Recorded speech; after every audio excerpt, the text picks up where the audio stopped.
All right, we're back, everyone. Sorry about that. We had some technical issues, and they may happen today.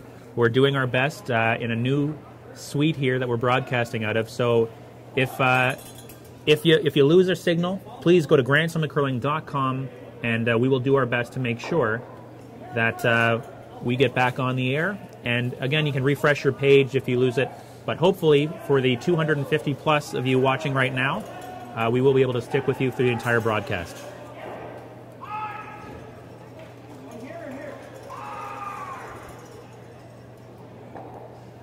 Jerry, now's your time to talk. Tell us what we can expect to see out of this matchup between Gushue and Ulsrud.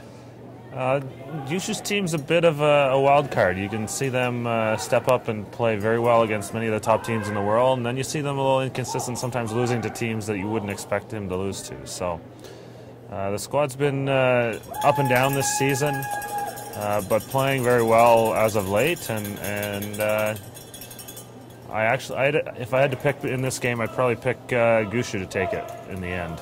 So that's your choice? That's my pick today. All right, then I'm going to take Ulsrud. And for all our Norwegian fans, we do appreciate you guys tuning in. We understand there's a big following back in Norway, and we had some great international viewers during yesterday's McEwen Cooey broadcast that we did. Just some information here on what we're going to do for the semifinals. Depending on who makes it in there, we're going to obviously post the schedule. We're going to allow the fans to decide who they'd like to see in the semifinal matchup. So on our Facebook page, facebook.com/curlingslams, you will be able to actually vote on which matchup you'd like to see, and we will broadcast that one. Jerry, we're going to get a nice shot on the house here. Could you tell us what we've got going on so far? We missed the first couple of stones, obviously. So Ulsrud's got hammer here, and we're about halfway through the end. Torger Niergaard is in the hack to throw his first rock, third stone for Team Norway. And the center guard in play, and Gushue's sitting 2 currently. Looks like Ulsrud has third shot on but just biting the edge of the 12-foot there. So, a good hit and roll. He'll try and hit this stone, roll close as possible to the other red stone in the house, and potentially set up a double for later in the end. We have a tweet from our good friend Luke Bright, who wants everyone to know that the Norwegian pants are back on at 2 p.m. That's 2 p.m. Eastern. We are here in beautiful Dawson Creek, British Columbia, which is Mountain Standard Time, so that's noon for us. But we want to thank you all for getting the word out about this last-minute broadcast. We hope you enjoy it.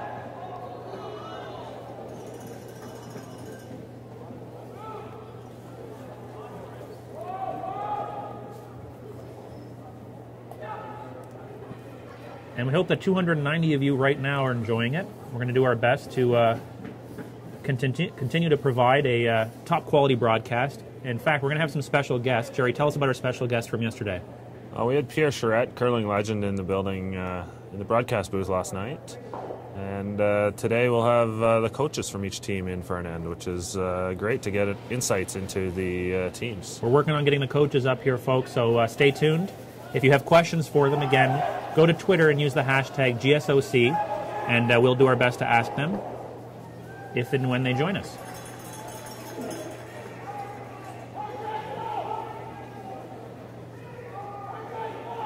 Jerry, how often have, since you're the stats guy, obviously, how often have Gushue and Ulsrud met up this season? I will have to do a little research and check on that for you. Really? You don't have that on top of your head? I don't have that on top of my head right now. Very embarrassing for you. Oh, you got to prepare me if you're going to ask me questions and put me on the spot. You're right. We've only been prepared for 2 hours, Jerry. A lot of our fans want to know, what is the season matchup like between these two heavyweight teams? Both teams have been to an Olympics, obviously. Ulsrud a little more recently. How have they done on the slams? Not necessarily against each other, but in general. I know Gushue's won one. You'd be surprised to know, Matt, in 7 matchups that I currently have registered, Gushue is 7-0 against Ulsrud. Really? So that's why you took Gushue and didn't tell me. Maybe I was sandbagging you a little bit here. That's all right. It's the kind of person that you are. We have a question from Greg Blyde, who wants to know, is Adam Casey playing second? No, I think that was more of a statement. What? Adam Casey playing second. Exclamation, question mark, exclamation, question mark. Do you know Greg Blyde? No, I do not, actually. Well, maybe you don't know. He could have been asking a question. And Greg's comment is due to the fact that Adam Casey started out as lead this season with Jeff Walker throwing second stones. And about mid-November, early November, the team actually changed their lineup. See? That's the kind of commentary you need to provide. Switching it up. I think the team struggled a little bit, a little inconsistent, and they tried to do something to change things up.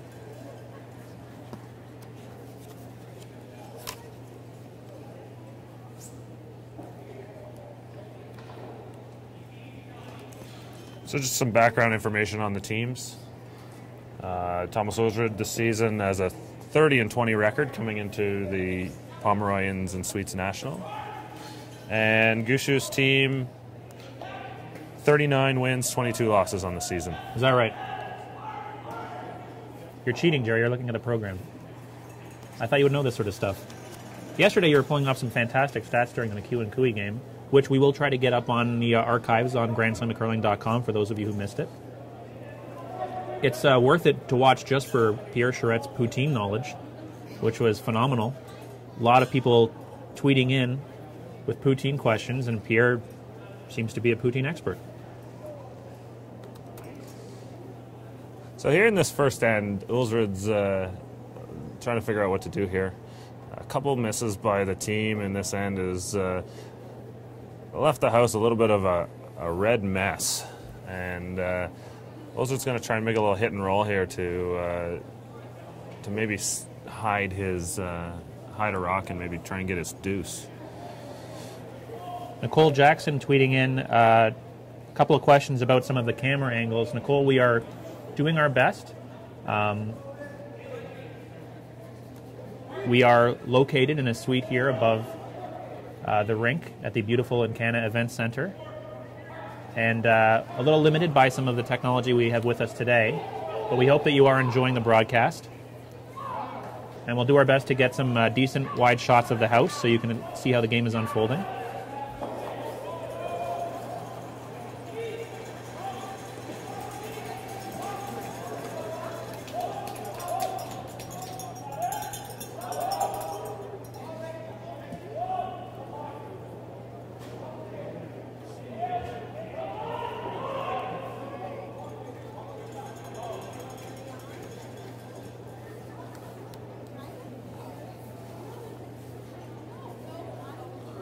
Ulsrud makes a little hit and roll underneath here. I think he wanted to roll a little bit further. Gushu's going to have a short little, he's going to have a shot here to sit three, force Ulsrud into having to draw for one in this first end. One thing I'm noticing here about Gushu, and we noticed it yesterday about Kevin Cooey, is he doesn't waste a lot of time calling his shots early on. You said that's clock management. How does that play into a game like this? Yeah, it's important to have time when you have to discuss an important key decision later on. And you never know when it's going to happen. And for guys like this, it's all part of their pre-shot routine. You know, they call their shot, they don't waste a lot of time, they get in the hack and they throw. And they try and stick to that routine as much as possible. How about our friend Thomas Ulsrud? You'll see, both of these skips are very experienced, know the game very well. So, for the most part, a lot of these decisions are fairly basic for them, and there isn't a lot of thought process behind, extra thinking behind it. So Thomas is going to have to just go for one here? This is interesting. He may have a shot at the double for two. Gushu rolled out on that hit, and this double might be a little difficult here, but it appears it's there. Gushu hits about 3/4 of the first stone, rolls across, and all he has to do is bump the other red Gushu rock about a foot to make his yellow stone on the other side count. Is that a risky shot? There's, to be honest, I think it's a fairly safe shot as long as you don't overthrow it. If you hit a little too much of the stone, you're still probably going to roll in for a single. So even with your limited curling talents, you would attempt this shot? Yeah, I think it's a good opportunity. Getting two in the first end is a huge advantage. The numbers say you're going to win about 70% of the time when you get a 2-point lead to start the game.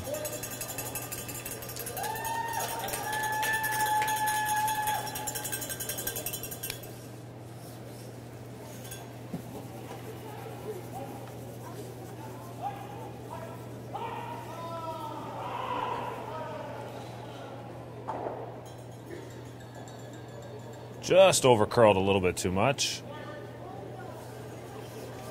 Off the top of the Gushue stone and out. Steal a one for Brad Gushue. So it was a risky shot, and because of that, it cost him. It cost him a point. Yeah, I think sometimes it's worth a risk. Personally, I don't like giving up steals in this situation, but getting a deuce was important, and he went for it. But Gushue now has the lead, 1-0. Well, everyone, again, we want to say thank you for tuning in. We hope you're having fun. We will be reading out some of your tweets during the broadcast using the hashtag GSOC. So if you have questions for Jerry or you have some comments on the game, we yesterday had an interesting time when people were calling the shots that they would like to see MacEwen and Cooey make. Yeah. So we might play that later on. Who knows? We're having some fun here in Dawson Creek, and we hope you're enjoying yourself. And we hope you enjoy the broadcast here of the Pomeroy Inn and Suites National.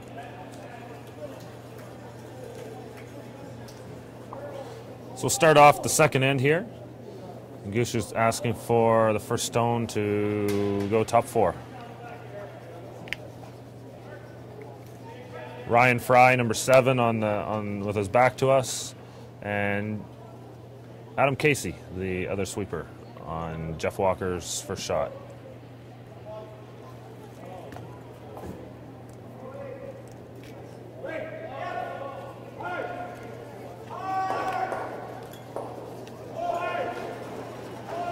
Jerry, while we watch this stone, why don't you give us a bit of a scoring update, if you can see it. The first end, we have Kevin Cooey stealing a single point off of Jim Cotter. Howard and Stoughton in a rematch of last night's game blanked the first end. And in the other quarterfinal game, Nicholas Dean and Kevin Martin blank in the first end. Martin with the hammer.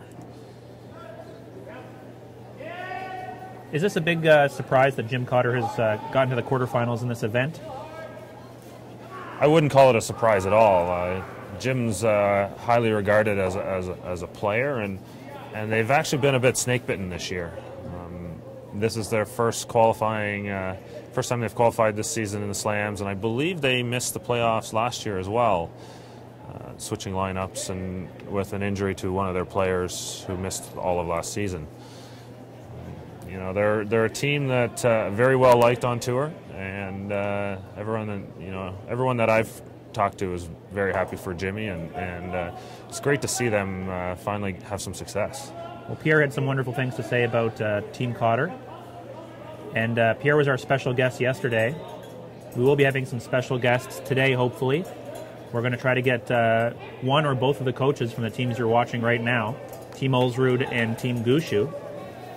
Now, that's not to say we're going to just stick with this game. If you would prefer to watch maybe an end or so from another game, you just have to let us know by going on Twitter and using the hashtag GSOC. Yesterday, we cut away to the Stoughton-Howard game a couple of times, as we had some John Meade relatives tweeting in wanting to see John and his team. And we showed some shots from the Schlender-Martin game. That was a bit of a shootout, but it was a lot of fun to watch here. Of course, if you're in the Dawson Creek area, we suggest you come by to the Encana Event Center. It actually has been a lot of fun. And you are watching some world-class teams right now compete for a prize of, I believe it's $20,000, Jerry? $20,000 to the winner, $11,000 to the runner-up, $7,000, I believe, to the semifinalists, and $3,000 to the quarterfinalists. And can you explain to me the $1,000 per win that they have now? I think that's new for this year. Yeah, it used to be $500 per win. This year they've bumped up the round robin pay per win money to $1,000 a win. So every win in the round robin, $1,000 to the team. So the team who goes undefeated here, 5-0 in the round robin, and wins the event, will take home $25,000. And a team like our good friends Bowell, they did lose the tiebreaker this morning, but I believe they had 3 wins during the series. They will walk home with $3,000. $3,000, and it definitely helps cover expenses. I was talking to Sean O'Connor and Brent after their loss today, and they're still happy with the weekend. They learned a lot here, and they one of their comments was it's always great to come to an event and still break even. So you know, it allows for the teams who don't make the playoffs to still cover some of their costs. You know, $1,000 here, $1,000 there. It makes a big difference for these guys. How well do you know Team Bell? They had a lot of big fans yesterday. They had a lot of following. Wendy Chapman, I believe, was chiming in quite frequently. Yeah, they're talking to those guys about some ideas on how to improve the level and depth of curling within Alberta. One of the things we're trying to do on the World Curling Tour is start building the development tour, and which would set up more smaller events that'll help feed into the bigger events that sometimes are struggling for teams now. Got a tweet here from Dean Gemmel. I see this guy all the time now. He seems to be following the sport quite frequently. Tell me about Dean. I know you and him are very good friends. Yeah, Dean's a really good guy. I have a lot of fun with him, and went to a Brier out of Quebec, 1988, I believe, and originally from Southern Ontario. His family lives in Northern Ontario, Blind River now, and his parents are really big into curling. His mom, Maymar, went to U.S. Nationals out of Texas. So there's a lot of curling in that family. And now Dean's a U.S. resident, lives in New Jersey, curls out of the Plainfield Curling Club, just across the river from New York City. And he plays lead on Heath McCormick's team. Will be playing in the U.S. Nationals coming up in February. So you can't tell me how many times Gushue and Ulsrud have played, but you know all that information about one guy. That's kind of nutty. This stuff just sticks in my brain. It's a scary place in there, I bet. You know, I was one of those reach for the top nerds in high school, so... How close to the top did you get? Well, we made a provincial. Not too bad. Well, the standards must have been lower back then. We want to thank you all for chiming in here with your hashtag GSOC. Jackie Sunville would like to see either Martin or a Dean play tonight, whoever wins. So that's, I guess, the first vote. I don't know if that's official or not, but we will be putting up a poll for the semifinals. You can decide who you'd like to see by voting on which semifinal matchup we should broadcast. But Jerry, we got a shot here of the house. What's going on right now in the Gushue-Ulsrud matchup? Another miss by Ulsrud's team. Looks like Torger just drew heavy through the house. You know, Ulsrud's team's struggling here a little bit to get themselves going. Gushue's going to try and draw one around the center guard here. Ryan Fry delivering the stone.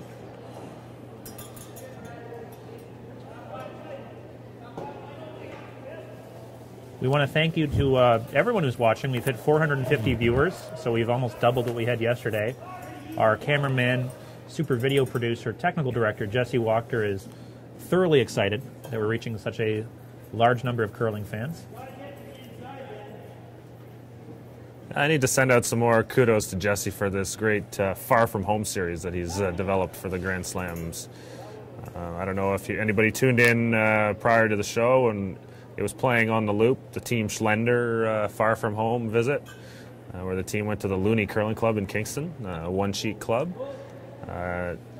Did a little mini documentary on Team McEwen on their victory of the BDO Canadian Open last month in Kingston, Ontario as well. Some really great stories. Get to know the curlers a little bit better. Jerry Yang Chen has a question. He'd like to know if you could describe the playing style of both teams. He says he thinks Gushue plays slightly more defensively with less rocks in play. I think you're going to see both of these teams play a fairly aggressive game. They both have very similar profiles in that the skip doesn't throw the big, high, hard heat that you're going to see out of a Kevin Martin. And because of that, you don't see them set up for the one kill shot nearly as much. It's, you know, both of these skips are great draw players, so you probably see a little bit of aggression early in the end, and you'll see them bail out with their third stones when they get into a bit of trouble.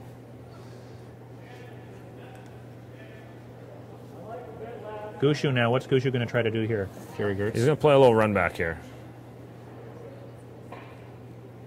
He's going to try and run his red stone back into the yellow one on the top of the forefoot. Try and stick it. Looks like it's not curling enough.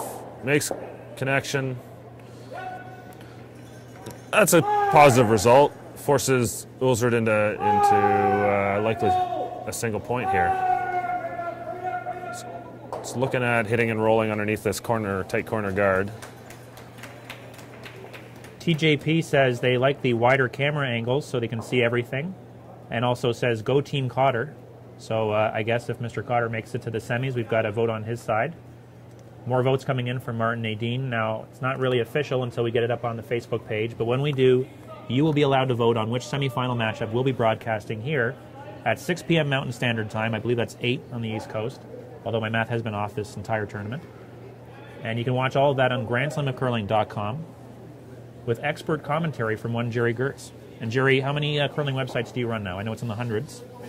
WorldCurlingTour.com. Sure. CurlingZone.com, which is... we've been hosting all the Scotties provincial results this weekend, so if you're looking for information on all the provincial playdowns, you can check them out there.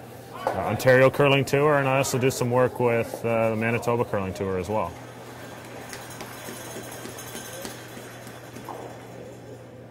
And of course, GrandSlamOfCurling.com. Well, of course. Dean Gemmell is chirping the pants. He's saying he's no traditionalist, but he's tired of Ulsrud's pants. Dean, I don't know if this is the matchup to be making that kind of a statement, but good luck to you. I'm excited to see the amount of interesting emails you're about to receive.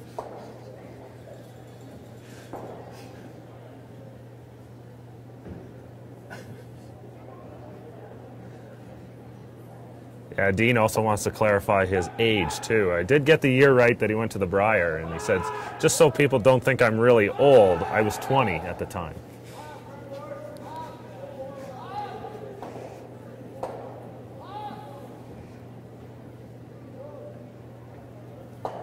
So we got Zach Young. Is asking for a shout-out.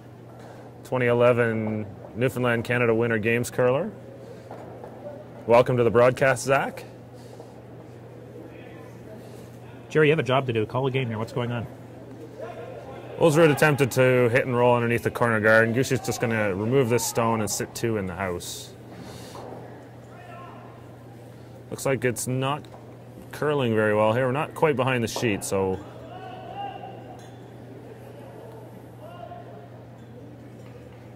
rolls that over. This is an interesting situation here for Ulsrud. He could make the double and roll the shooter out, but at the same time, he does risk giving up another steal here. Now, he tried that in the last minute. It didn't work. If you were in his position, would you go ahead and try it again? This is not a strength of Team Ulsrud. And I think, at the risk of going down 2-0, I think they've got to get on the scoreboard here.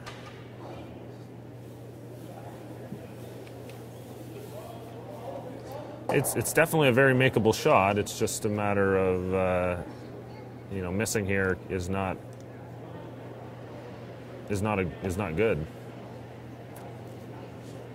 Kate Eels is crediting our good friend Dean for doubling our viewers. I would credit the nation of Norway, but we'll see. Keep tweeting in with the hashtag GSOC, and we'll let you know what the results. But right now, Thomas Ulsrud for a chance to get 1 and put himself on the board. So P. James just described us as zany, but a good zany. Oh, good. Because the other kind of zany I just can't stand.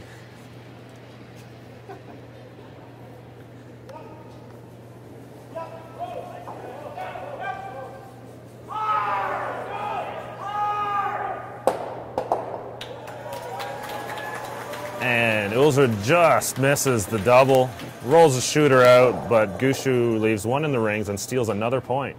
Scores now 2-0 for Team Gushu.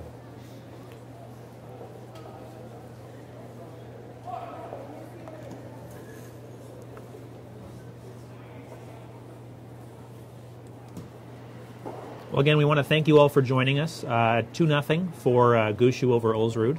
We're entering the third end. And Jerry, tell us about the other matchups right now. What else is going on out there? Kevin Martin has taken a single point in the second end, leads Nicholas Adine 1-0. Glenn Howard takes 2 points on Jeff Stoughton and leads 2-0 in their matchup. And Kevin Cooey and Jim Cotter are still playing the second end here, so we'll have an update shortly.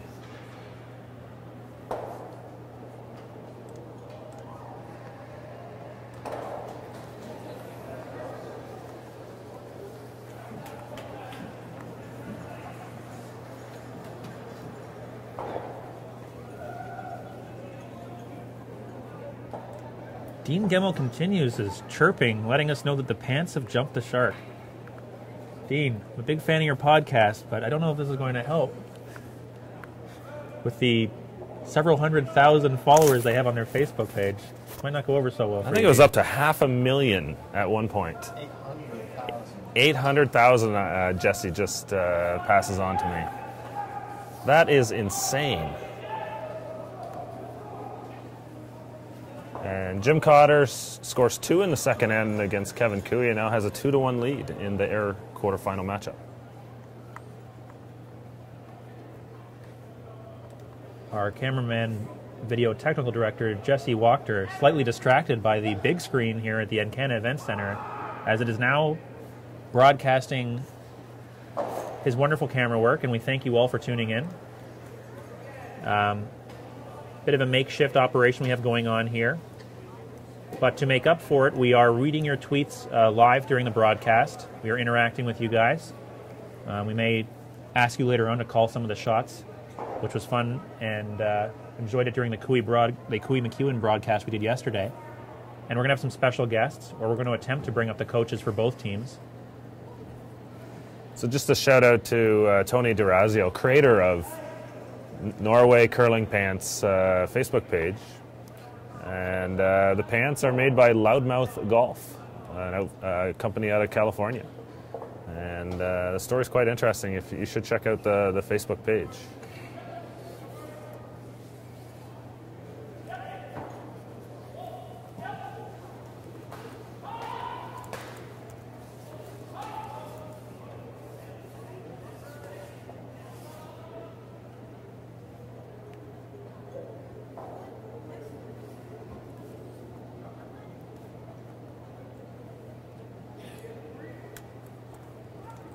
Now remember, folks, whichever of these teams moves on to the semifinals, you'll have a chance to see them, while we will be covering every matchup here on GrandSlamCurling.com. We will focus on one in particular, and we're going to allow the fans to vote on which one that is. So after the quarterfinals, please go to our Facebook page, facebook.com/curlingslams, and you can vote on your favorite semifinal matchup, and that is the one that we will cover tonight at 6 p.m. Mountain Standard Time.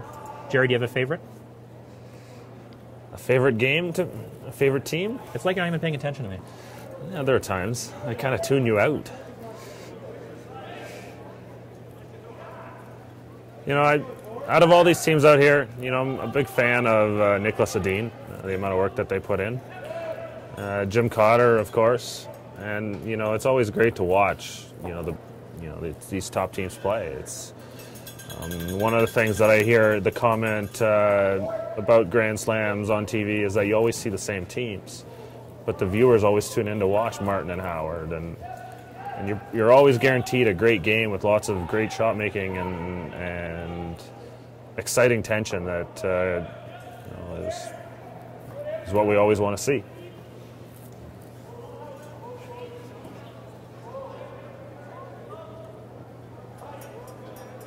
It's 1-0 for Martin in the fourth end. Can we get a shot on our good friend Niklas Edin? Jerry, I don't know if you had time to talk with him. He's down there with his blue hat on. What is with the blue hat? Is this a new thing for him? I don't remember seeing him wearing it. I haven't actually seen the hat myself. I did get a chance to talk to Niklas after their tiebreaker win this morning against Brent Bowell. They're feeling good. They started the event out 0-2 and have strung together 4 straight wins to get into the playoffs. So they're on a bit of a roll right now. And when you look at that game, you'd expect Martin to be the obvious favorite from the start. But Edin is 2-1 against Martin this year. And he seems to have figured out how to beat the old bear. Are you making a bold prediction for today's matchup? Yeah, I'm going with Niklas Edin on this one again. And you're going to see a defensive battle between them. Edin likes to keep it tight and close. and he's got the lineup to be able to do that. You know, it's very difficult to play defense against Kevin Martin because they make so many shots that it's just not possible. So you need a strong lineup to be able to counter Kevin's team.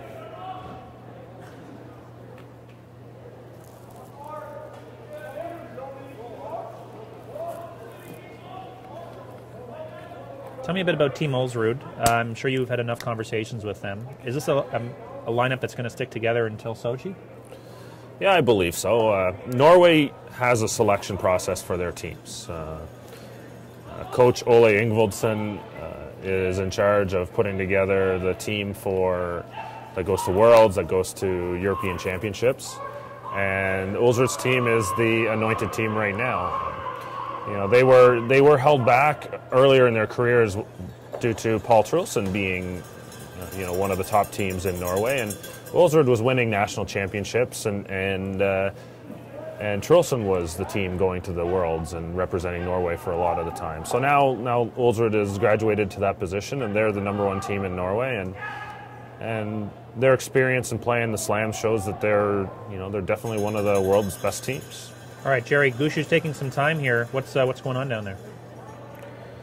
It looks like they're going to try and decide what to do. Ulsrud is sitting 2, and I think Gushu's considering where to roll this shooter to. There's 2 options. You can try and hit and roll all the way across to the other Yellowstone and group them together. Ulsrud will then attempt to hit and roll back to the middle, but if Ulsrud's team noses that stone, it'll give Gushu's team an opportunity for a double. The other option here is Gushu could hit and roll underneath that red corner guard. Looks like Ryan Fry is going to be asked to throw a bit of a heater here, a bit of a flat roll. They're going to see if they can make this double.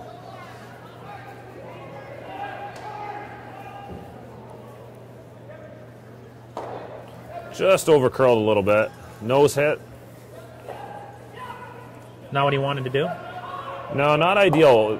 The problem here is it leaves Ulsrud with the opportunity to have Torger Nørgaard hit and roll underneath this corner guard himself. All right, Jerry Stats, how has Torgard been so far during this slam? Let's get some numbers going. Now we'll pull out some of the trusty stats. We've been doing shooting percentages all weekend here in Dawson Creek.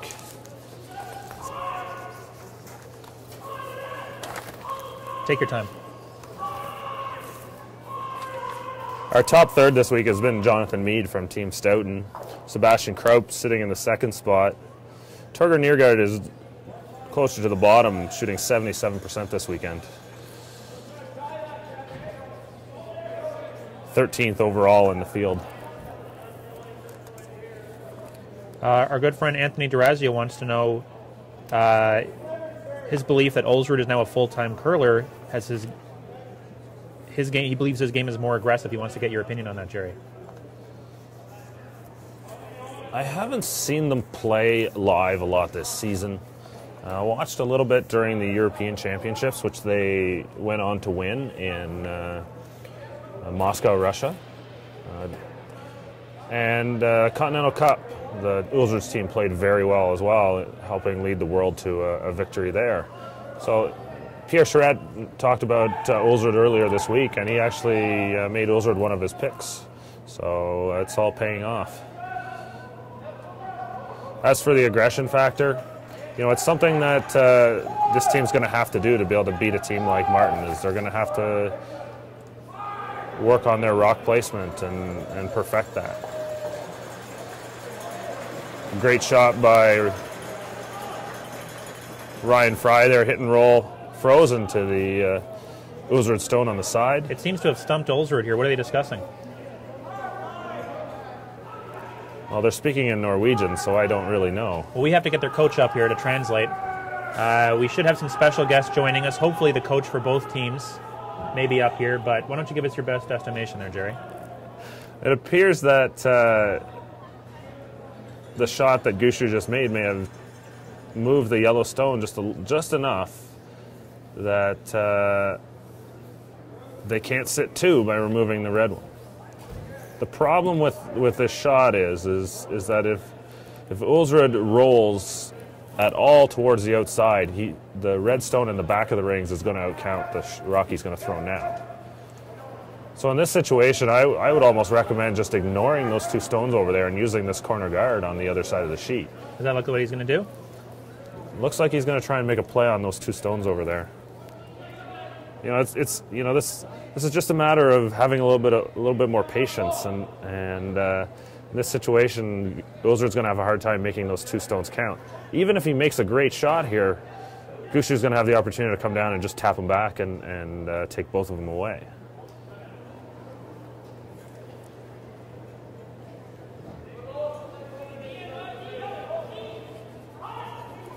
Nicole Jackson politely says we're doing a good job, which is very nice of her.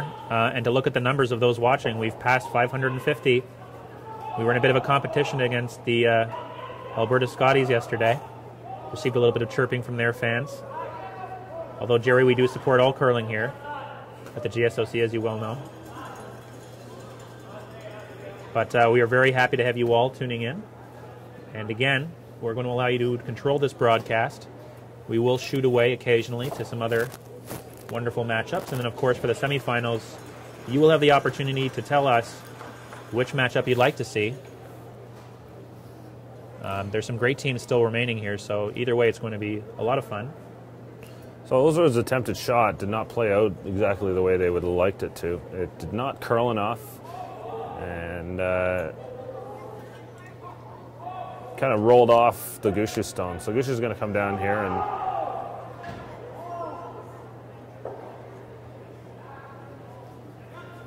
try and move this stone back.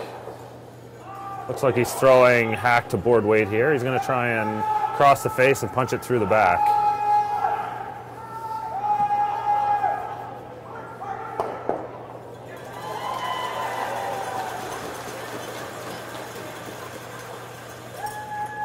Not too sure what they were trying to do there. It appears that Ulsrud's stone in the back is second shot. So if he can remove this stone on the side here, he's going to be able to score two, or sit two, with his first stone at the end. Jerry, we have a comment from our good friend Jackie Sunval who'd like to know what's happening with Howard and Stoughton. Jackie, stay tuned. We will let you know in a moment. Jerry's expert analysis will tell you how he thinks the game has been going. But right now, we are following the matchup between Gushu and Ulsrud. And we would just like to see how this turns out. Ulsrud trying to get back in the game after giving up two in the first two ends.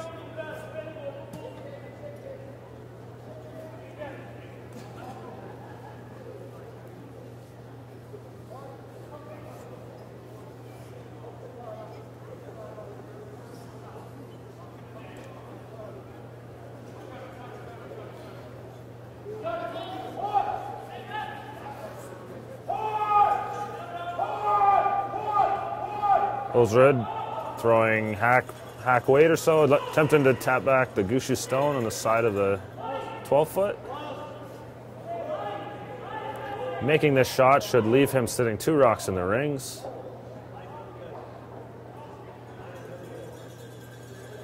So what's Brad's next option here? What's he have to do? At this point, with a 2-0 lead, he'll probably play it safe. He'll try and remove one of the stones. Make sure that he doesn't give up a three in this spot. So you assume he's already conceded he's going to give up two? Well, there's a couple options here. You can hit and roll off the one on the side here. He can hit the one in the back, or he could come down and play a freeze. The problem with the freeze is if you come up a little bit short, Ulsrud could remove it and score a three. It's a little bit like game management here. You need to control the scoreboard, and giving up a three you lose your advantage totally. Having the hammer in a tie game is a very good situation, and you don't want to lose that with with stupid calls and stupid play.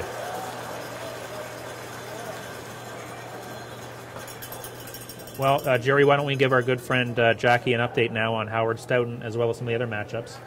Over on the first quarterfinal match, Kevin Martin and Nicholas Adine blanked another end, and it's still 1-0 for Kevin Martin. Jeff Stoughton scores a single in the third end, trails Glenn Howard 2-1 after three. And Kevin Cooey returns with a single against Jim Cotter to tie the score at 2.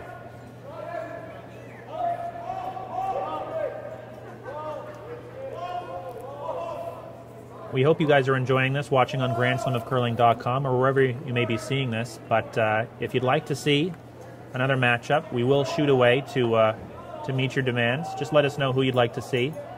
Although right now we're watching a very good game between Thomas Ulsrud and Brad Gushue.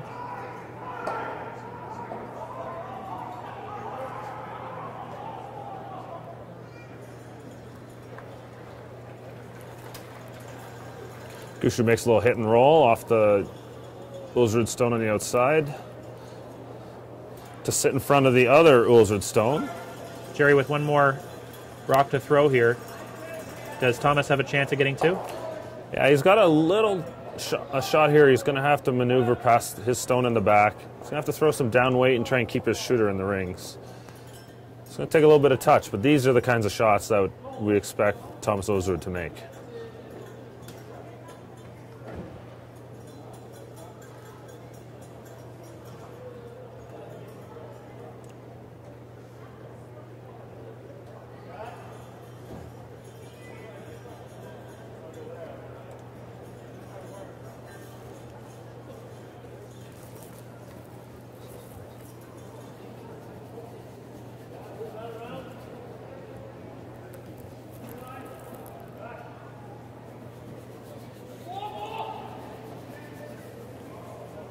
Ulsrud delivering the stone.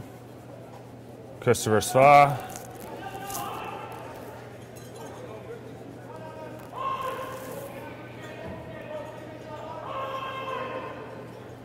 Sweeping hard here. Just looks like the rock overcurled. Jams it in the back and only gets a single point. Looks like he was a little down on the weight there and caused that rock to curl a little too much and only a single point for Team Ulsrud. Brad Gushue and his St. John's, Newfoundland foursome lead 2-1 after 3 ends. And we'll get the hammer back in the 4th.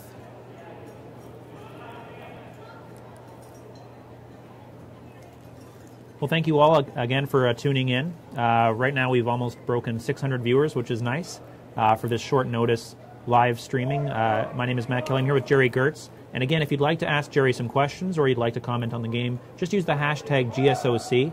I'm sure there's 100 ways you can get in touch with Jerry too, but that's what we're following right now is on Twitter, hashtag GSOC, and we'd love to read out some of your tweets here on air. And if you're in the Dawson Creek area, please come on down. There's still some great teams left, obviously, in this series, and it's an opportunity to see some world-class curling. Right now, however, we are watching Thomas Ulsrud and Brad Gushue. And as Jerry mentioned earlier, Brad Gushue has dominated the Ulsrud team. What did you say, seven times so far? 7 times. I got 7 matchups between those two squads, the latest being at the McCure Perth Masters in Scotland and probably 3 weeks ago now. And who won that one? Well, Gushue. Gushue won. Did he win the entire tournament? Mike McEwen won the tournament. Gushue and another team here this weekend, Steve Laycock, both lost out in the semifinals. We had the McEwen-Cooey game yesterday. Why don't you recap that for us, Jerry? It was actually a great game, went to extra ends. Yeah, great game. Came down to last shot. Mike McEwen had a short little double for the win and just curled up a little bit too much on him. Talked to him after the game, and he wishes he took the other turn and tried to run it out clean rather than try and slash it across. So they're a little disappointed in the loss, but I expect that team to regroup and play well in the Manitoba Men's Provincials coming up, the Safeway Championships in 2 weeks. And they will run into, obviously, the powerhouse in that province, Jeff Stoughton. Is this the year that Mike McEwen's team can take it? Well, #1 ranked team in the world, that's definitely the year they can take it. It's whether, it's going to come down to one game. And I fully expect those two teams to meet in the final. And, Jeff Stoughton, world champion, they proved that they are one of the best teams in the world last year.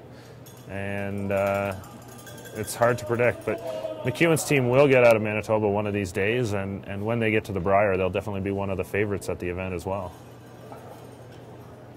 Scott Howard, for some reason, praising your work here, Jerry. He says you're doing a great job. I thought he had better taste than that. It's a shame Scott couldn't be here.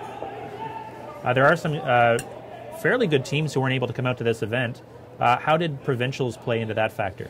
I think for a lot of these teams, it's just travel during this time of the year. It's a bit of a hike to get up here to Dawson Creek, and Quebec's men's provincials take place this week, so none of the Quebec teams like Jean-Michel Menard or Furland or Francois Gagné could attend. Some of the provincials also begin next week, and it's an issue for teams who, they don't want to go on a big travel weekend, before an important event. Brad Jacobs out of Northern Ontario is one of those teams. The Brier, and winning Northern Ontario is very important to those guys, and it's really put those guys on the map as well. And they went 4-1 at the last event, the BDO Canadian Open. Yeah, and another young and exciting team that's great to see for the sport. And speaking of young and exciting teams, though, tell us about Team Epping. They made their first final at a Grand Slam during the first leg, the GP Car and Home World Cup. Was that a shock to everyone, or are they starting to get that good that you expect to see them in these types of events? John's a very talented young player, and he's been throwing last rocks for several years in Ontario. He did it for a couple of years with Mike Harris, and a couple of years before that with Nick Rizzo. And I don't think in Ontario it's not a surprise at all. He's been one of the top young players in the province for several years now. I think it's just getting that exposure outside of the province that's big for these guys. Is Ontario a tough province to get out of? Is it just tough to run into Glenn Howard's team every year? I think it's a deep province. There's Glenn Howard, and then there's a lot of teams, half a step behind Howard.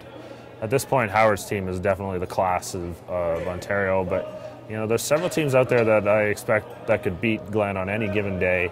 It's just a matter of getting to the final and overcoming those nerves in a big game. Explain to me, and we'll continue to cover this Ulsrud-Gushue matchup, but explain to me the dynamics of Team Glenn Howard now that they've taken on Wayne Middaugh. Did that take a very strong team out of that field? And how has that combination worked so far for them? Well, surprisingly, Middaugh's team didn't qualify last year for provincials, so they were not even a challenge to Glenn at provincials. The dynamic of the team is very interesting. Rich Hart and Wayne Middaugh are very different personalities, but I think what they lost in Rich, they gain in a different way in Wayne Middaugh, and I think it's added a lot to this team. Wayne is definitely one of the game's top shooters, and you can see he's definitely a little bit more dedicated to the game, and he's got that fire back again, playing with his good friend Glenn. Have you heard anything about the documentary I heard they were putting together? I'm excited to see it. I haven't heard any updates on it. It was originally announced to be released in this past fall, but from what I've heard is it's in the process of being edited right now. Sure. And the last I heard, they're talking about a March or April release. Okay. That's Buck Goodbrand out of Barrie. Was following Glenn Howard's team around all of last season with video camera, and yeah, it was really looking forward to that documentary as well myself. And would it follow the transition between Richie Hart and Wayne Middaugh? I'm not sure how they ended up working that in, but there was an event, the Canada Cup last year, where Glenn Howard played, or Glenn Howard had Wayne come and play for him. So, you kind of got an early preview of that last season as well. Well, if anyone has information on that film, please let us know. Again, you can use the Twitter hashtag GSOC, and we will do our best to promote it, because we're big fans, of course, of that kind of content. We've created some nice little features at the Slams. In Kingston, there was a nice feature on Team Jacobs, Team Schlender, and of course Team McEwen, who won the entire thing. The handiwork of one superstar, Jesse Wachter. You can find that at our YouTube account, youtube.com/Grand Slam of Curling. And Jerry, you've done a good job of putting it on your several thousand websites that you manage. We appreciate that. If you check out worldcurlingtour.com, several of those videos are on there as well. Viewer at home is asking for more cowbell. No. I'm going to have to interrupt right now. At the Grand Slam of curling, we are cowbell friendly here. I'm just going to mention that Jerry has a cowbell. I'm not a big fan of Jerry in the first best of times, but him with a cowbell has become a dangerous thing to deal with. So please do not encourage him. Perhaps we'll save the cowbell for the post-matchup analysis, where I will leave the booth. But we did have an early morning and a late night, and any cowbell is just going to increase the headache of both myself and our wonderful cameraman, Jesse Walker.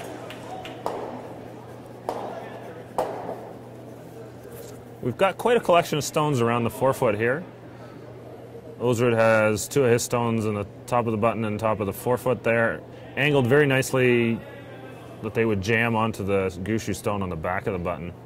Ryan Fry just attempted a run back to try and break those up, but overcurled just a little too much, and he stuck the guard onto one of Ulsrud's stones on the forefoot. Ulsrud will throw the guard back up again. He's in a very good position here to try and steal this end.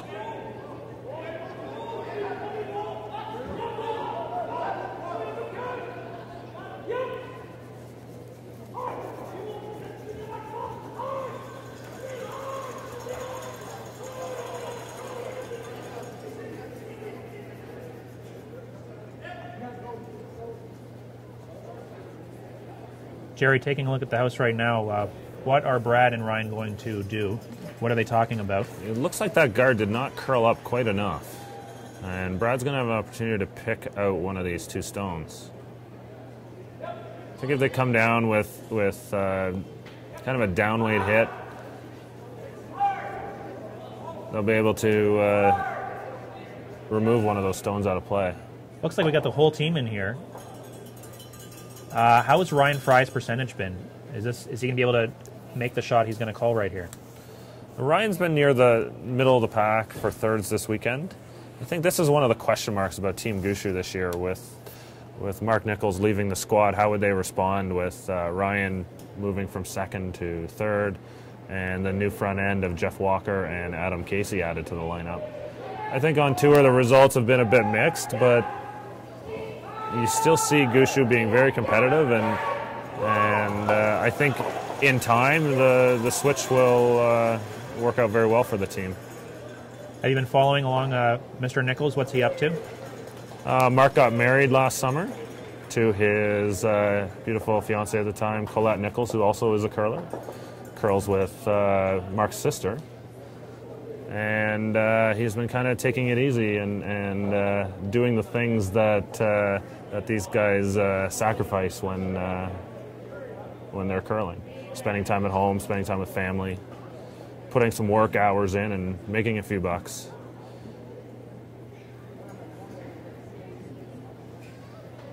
Jerry, read this one out for me here. I don't understand the question. Marin and Marianne asks, hi, can someone tell me the position between Team Gushue and Ulsrud?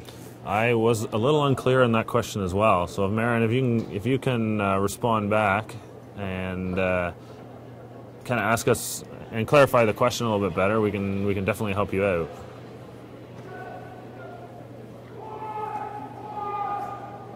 Brett Abbots wants to know if Mark Nichols will be coming back to the game. And yeah. I've been following him on Twitter. I've noticed that he has been competing, I guess, in some local spiels. I haven't seen the lineup for the Newfoundland Men's Provincials yet, but there's been rumors that Mark and Jamie Korab and Sean Adams, who has recently moved to St. John's, are going to team up and for the provincial playdowns. And they would be a serious threat to Gushue.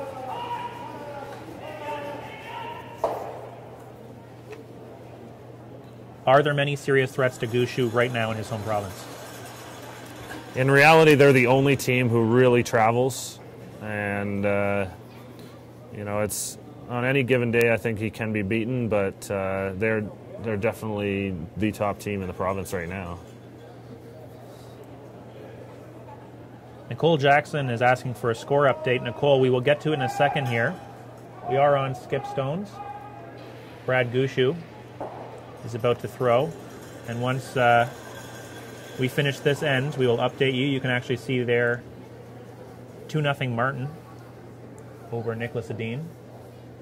Howard has taken a substantial lead, actually. It's 6-1 right now. Glenn Howard over Jeff Stoughton, scoring 4 in the fourth. We will update you on all the scores when we have a second. But right now, Ulsrud and Gushue battling for a spot in the semifinals.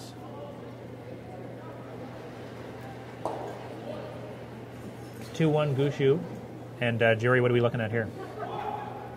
Some good shots by Ryan Fry, and Gushue's managed to break the end open, and he should be able to score a single point here at least. Ulsrud's going to come down and try and hit the stone, roll it under the guard. He's currently sitting second shot in the house, so he'll sit 2 and he'll force Gushue into taking a single. Looks like Martin Edin finishing the fifth, and again blanking it.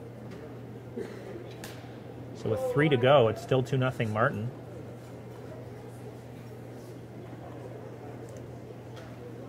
Just an update from Morgan Muse on the Sean Adams situation.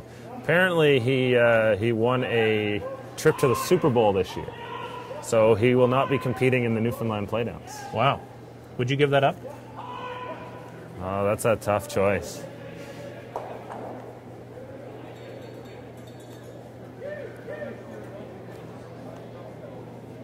Not sure what my decision would be.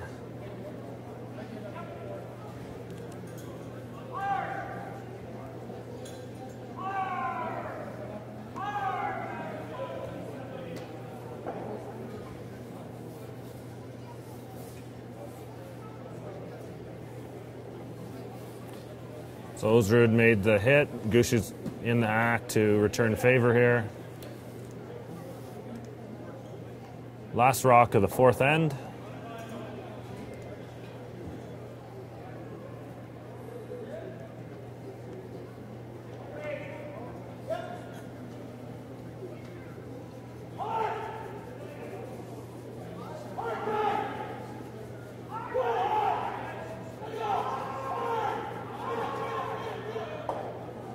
Sweepers work hard on it, just hold it enough.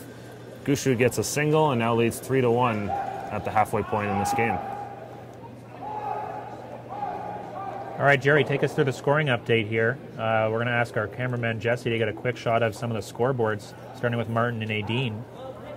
But obviously the big story right now is Howard Stoughton. Tell us about what we've got right now. On Martin Edin, we've got another steal for Martin in the fourth, blank in the fifth, and it's Martin leads 2-0.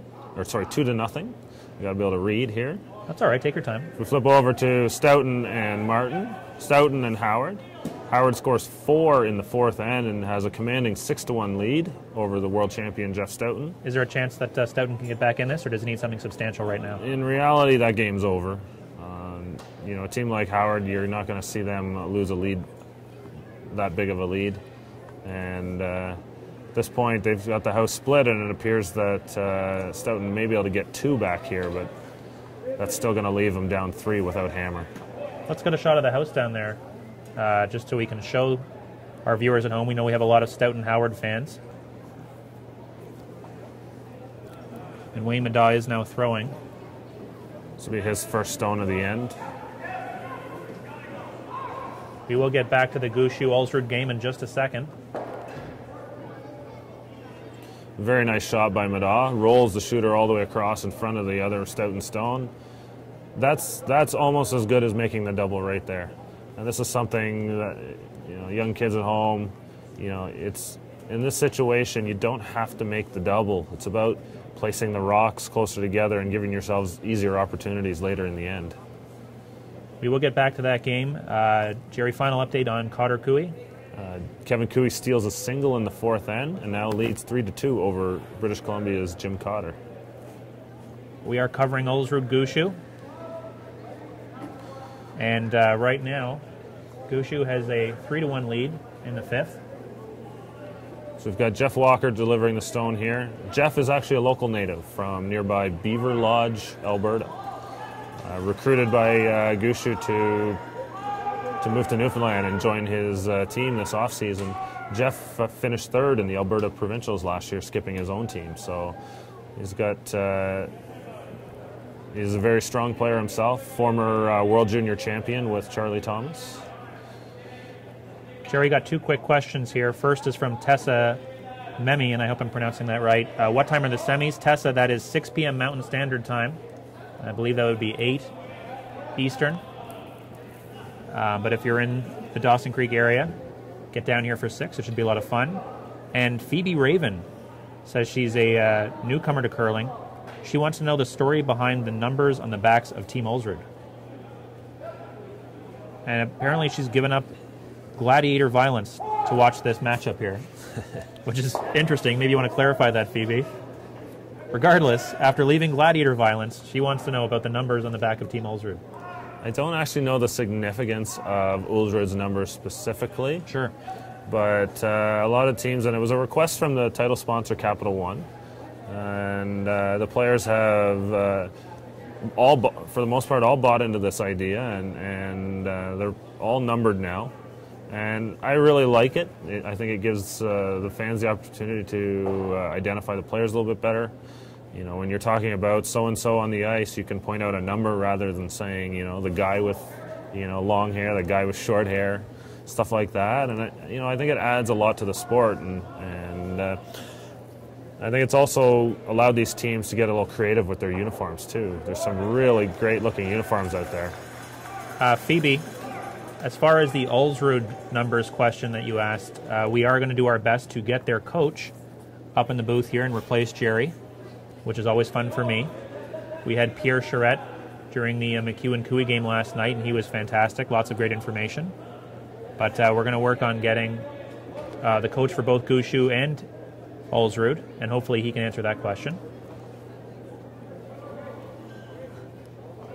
Scott McLeod is tweeting that he is watching the Ulsrud Gushue web stream, and Scott and everyone else, we are up to 646 viewers right now, which is just fantastic. We're very happy with that. Tell your friends. We are not only going to do the quarters, we're going to do the semis and finals, but for the semis, again, we will allow you guys to vote on which one you'd like to see. So once the matchups are set, we'll be posting that information on Facebook. You go to facebook.com/curlingslams, and you control the broadcast. Tell us who you'd like to see, and we will make sure that is the game that we cover. Yeah, Scott, one of our friends from Scotland. International streaming, by the way. We had some very interesting analytics come in yesterday, including our 6 viewers from Sri Lanka. So if they are watching right now, we'd like to say hello. And if you folks have a Twitter account, please let us know what part of Sri Lanka you're watching from by using the hashtag GSOC. And how are you finding the coverage? How are you finding curling in general? We know we have some Brazilian fans, quite a few actually, and we want to thank them for always tuning in. But this is the first we've heard of a Sri Lankan contingent. We know there's a lot of Norwegians watching right now, and we want to thank them. And of course the Swedes, great number of Swedes watched yesterday. Right now, your team, Nicholas Edin, is down 2-0 to Kevin Martin. But if he does pull this one through and moves on to the semis, you can vote to see him tonight, 6 Mountain Standard Time. There's our friend Anil Mungal, a photographer. A lot of great people on the crew here at the Grand Slams, doing their best to provide you with lots of coverage. And Jerry, as we're coming in here, we'll get a nice shot of the house. Why don't you tell us what's developing here with the Ulsrud Gushue? Some more misses by Team Ulsrud, and Gushue's team is taking advantage here. They're sitting 3 in the house. Chris Fa, he just made a nice little draw. Positioned the stone in a good spot, so Gushue's going to have to ask Ryan Fry here to make a little short run back to remove the stone. Just seems like Gushue's team is outplaying Ulsrud's team here this afternoon. Phoebe Raven has clarified her gladiator violence. She was watching the first episode of Spartacus Vengeance. Phoebe, I'd appreciate any kind of update I can get on that. As I was a huge fan of the series, would love to know how that is developing. I heard Lucy Lawless is making a return. Very good information for all our fans out there. And Stuart Bond is, shockingly, a big fan of Jerry Gertz. He says you're doing a great job, and he loves interacting and watching the tweeting. We're very happy to hear that, guys. Please keep it coming.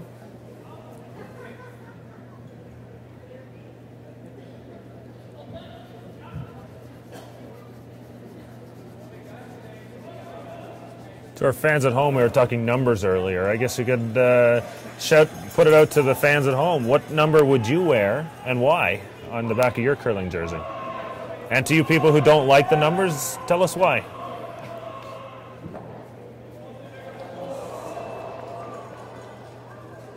The crowd is definitely into this Ulsrud-Gushue matchup. Reacting to the shot we just saw. 3 stones apiece, and it looks like Gushue's going to take some time and think this one through. Jerry, take us through what they're talking about. There just seems to be a lot of red stones in play. And looks like Ulsrud just having a difficult time putting his rocks into good positions and giving themselves opportunities to score multiple point ends here. It's almost to a point now where Gushue is unsure of where to put another stone. He doesn't really want to throw a guard here because Ulsrud has the opportunity to play a little hit and roll. But by coming in the house, he may set up more doubles, or a double or a triple for Ulsrud to make those stones in the back count. Those of you wondering, Jeff Stoughton did take 2 in the last end. It is now 6-3 for Howard. Again, although Jerry believes it's going to be an uphill climb for Jeff Stoughton, they are chipping away at Glenn Howard's lead. One of those teams will move on to the semifinals, which you will see here at GrandSlamCurling.com or wherever you're watching around the world.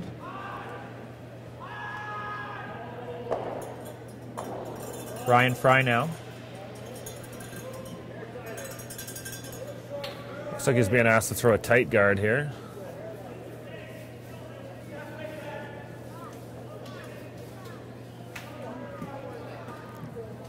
Jerry, our friend Matt Worthman wants to know, when did Gushue make the change between Walker and Casey? The first time I saw the lineup changed was between the first Grand Slam in Sault Ste. Marie and the Sun Life Classic in Brantford. So that was about mid-November.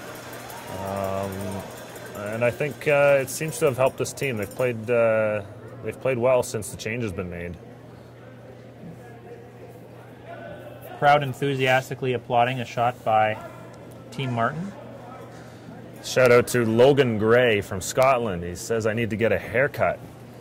You know, that's very possible, but Logan does a great job on commentary for Eurosport and a lot of stuff in there over in Scotland. So thanks, Logan, for tuning in.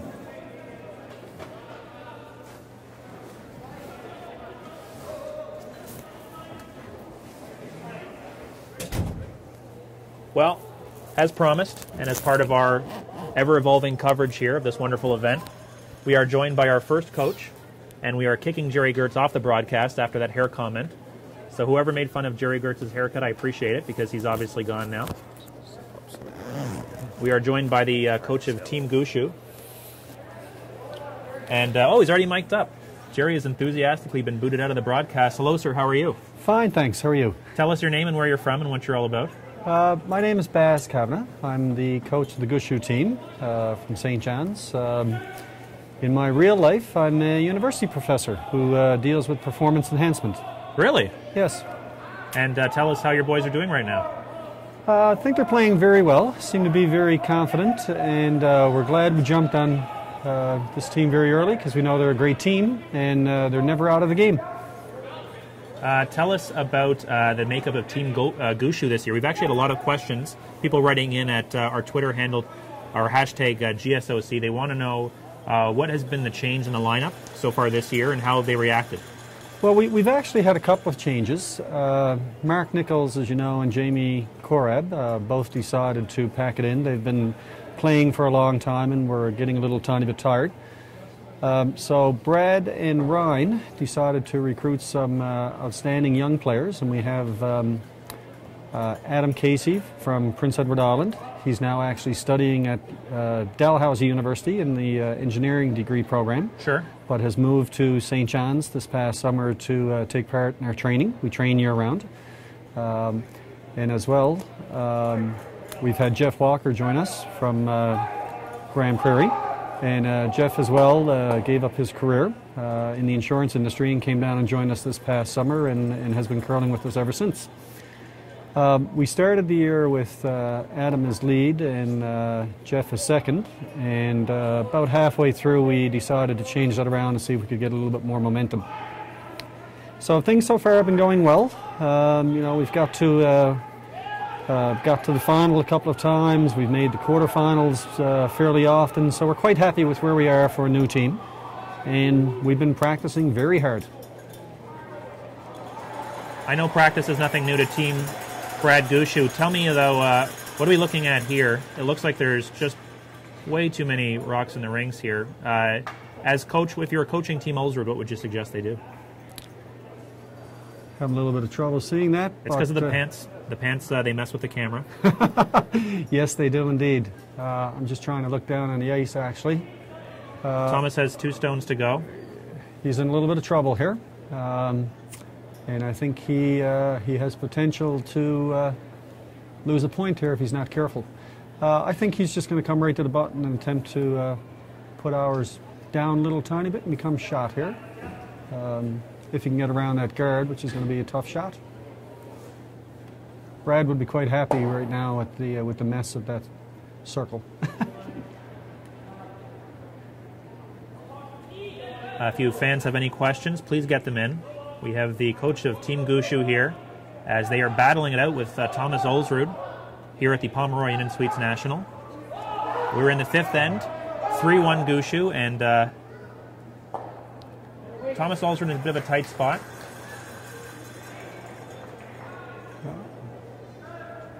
Coach, what do you think about that shot? I'm sure he would have liked to put it a little bit closer to the button and bump that out, but he's in a good position if we don't get a guard up there, because that's what he'll do in his next shot. So what's Brad going to try to do here? I think Brad is going to throw guard. He's calling for a guard as well, yeah. And how has Brad been performing for this event in particular? I know normally Jerry's stats over there would tell us up to the second percentages, but in your opinion, how's he been? I think he's been just a little tiny bit above average, not his usual self. The team in front of him has made him have some tough throwing. He's performed very well in those instances, but he hasn't had a lot of soft shots in a couple of the games in particular, which has brought his average down. But overall, if he gets a good look, he can usually throw it right where we need him to be. Tell me about the travel for you guys. Obviously, probably making the longest trek for any Canadian team. What was that like coming into Dawson Creek? Dawson Creek was about a 12-hour trip, which was a little bit longer than normal. And we end up leaving the province at 5 a.m. in the morning, so travel day and the time change can cause a couple of issues for us. But typically, we attempt to arrive the day before competition so that we can get acclimatized as much as we can. And in this case, we basically came up. Jeff Walker's from Grand Prairie, so the team stayed with Jeff for the first evening with his family. Oh, nice. And got to bed a little tiny bit early. It was my last message to them, was to make sure they got lots of rest. You had a curfew? What was the curfew time? Not a curfew per se as a set time, but just the idea that they would go to bed relatively early. Guys are serious, so they understand how important rest and recovery is. Who gets out of hand the most on the team, though? Myself and Ryan. Oh, very nice. Jeff is a close third. I would have voted for Ryan, too.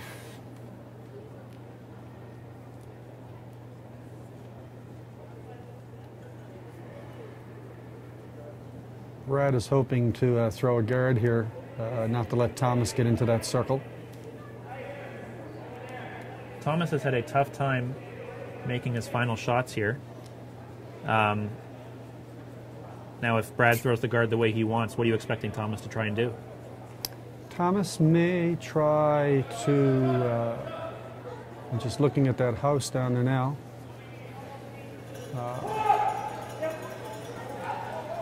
Thomas doesn't have much of a shot here. I don't see any in-offs that he could possibly take. So he's going to have a tough time of it here. I don't know how he's going to be able to get to his shot, to his rock, to bump anything out. He's got a tough shot in front of him, but he seems to know what it is. He's going to try that double, I think, and try and take out the two reds. It's a tough shot, but if he gets a piece, he'll score one. And there we go. And there we go, yeah. 3-2, Team Brad Gushue. We are live here from the Pomeroy Inn and Suites National in beautiful Dawson Creek, British Columbia. And sir, we got a camera right there. Let's take a look. We have a little bit of proof. Here we are. Coach of Team Brad Gushue. Say hello, sir. Hi, guys. How are we? We've got 689 viewers right now, which is not bad for a pretty much makeshift broadcast from this event. We got a question for you from Brett Abbott's. As a coach for this team, how often do you travel, and what is your specific role? I have multiple roles in one sense. Working with the university, I bring the resources of the university to us. So in terms of physical preparation, strength training, conditioning, I play a role in making sure that the guys are adhering to a strength and conditioning program. I also deal particularly with the mental training piece, and I'm a little bit of an organizer, administrator. Travel-wise, their schedule is really quite extensive. They travel as much as 2 out of 3 weekends, 5 days at a time as a minimum. I don't travel with them all the time, but I have been on the road with them at this stage of the year for 30 days. And given that we go to our own provincial championships next week, that'll be approximately 1 more week. But these guys are quite busy. They are curling professionals.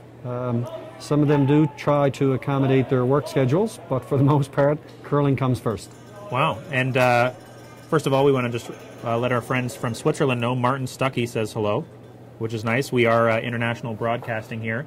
Team Gushue was they were at the Perth Masters? Yes, they were. And how did they do? At the Perth Masters, they thought they competed pretty well. Yeah. They weren't quite happy with the outcome. I'm trying to think now of all the championships where they finished in that. That was a... Did they not make the finals against McEwen? They made the finals, I do believe. Wow. Oh, Jerry Gertz is chiming in, up-to-date knowledge here. He says the semifinals. Semifinals, I'm sorry, yep. I didn't travel to Perth with them. No? First week of university, and I didn't make that one, but I was on email and texting them. Is it difficult for yourself to travel with the team as often as they go around the world curling? I decided to join the team again this July, so I couldn't arrange my schedule to travel with them all the time. And it is quite an expense as well that we have to take into account. So I typically travel with them for the bigger championships, for the Slam championships in particular. Next year, I think I'll be traveling with them a little bit more extensively, and I've arranged my schedule for that. I do notice that, in fact, Brad did actually steal a point in the last end, according to the scoreboard. Oh, really? Yes. Wow, so it's 4-1. Our scoring is completely off after we lost Jerry Gertz. And, of course, myself with my limited curling knowledge. Poorly calling this game, and I apologize to all our fans at home. It is 4-1 for Brad Gushue. We have another question for you, sir, from our good friend Jen Bennett. Jen would like to know, beyond strength and conditioning, do you have a personal history with curling that helps on the ice?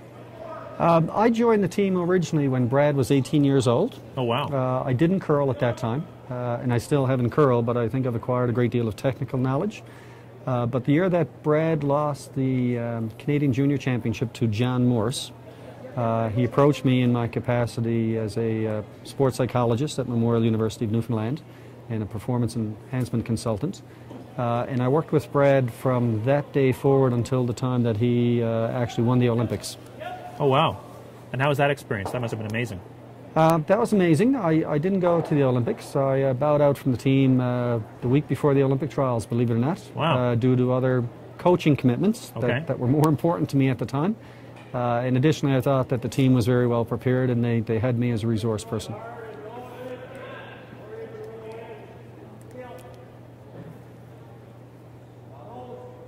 Zach Young has another question here. What is the most effective stretching movement to prepare yourself for the game? Hello from Newfoundland.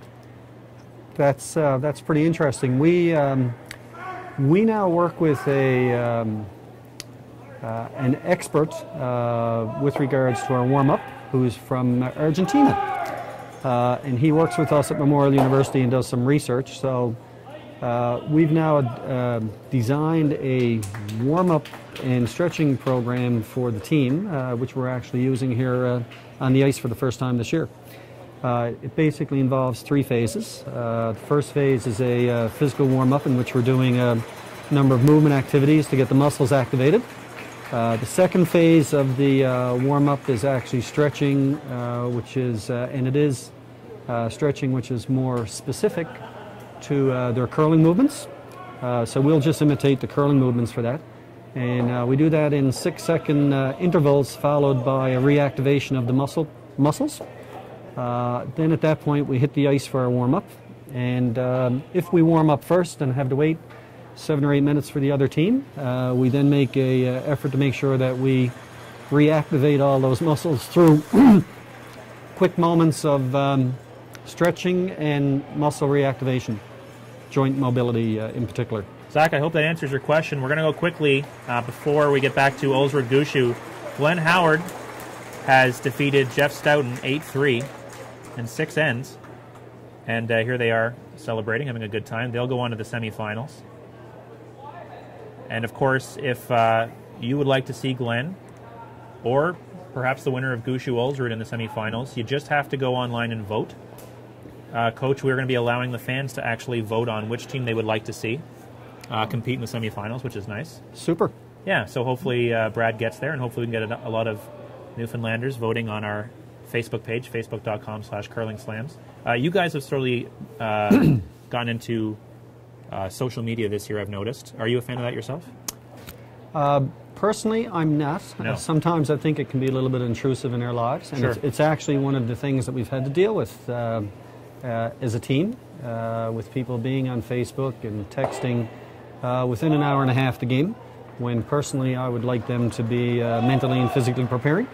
So as a team, we've got away from the social media in our preparation phase, which is approximately an hour and a half before game. So that's a coach's rule. It's a team rule. Team rule. It's a team decision, really, not a rule. Okay. And the players respect that. I think they're playing much better when they're not distracted by social media. At the same time, we are sponsored by HP, and we respect that sponsorship very much, and they like us to be in the social media. So outside of our preparation time, we work really hard on keeping the general public informed and our fans informed of what we're doing. Coach got a great question, actually, talking about sponsorship. Do the players pay out of pocket to travel for games, or do they have sponsors that pay? How does that work? We have sponsors. We have several sponsors that contribute to the finances.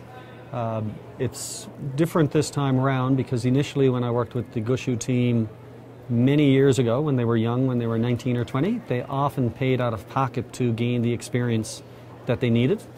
And at this point, fortunately, because they've been successful, we're fine with sponsorships.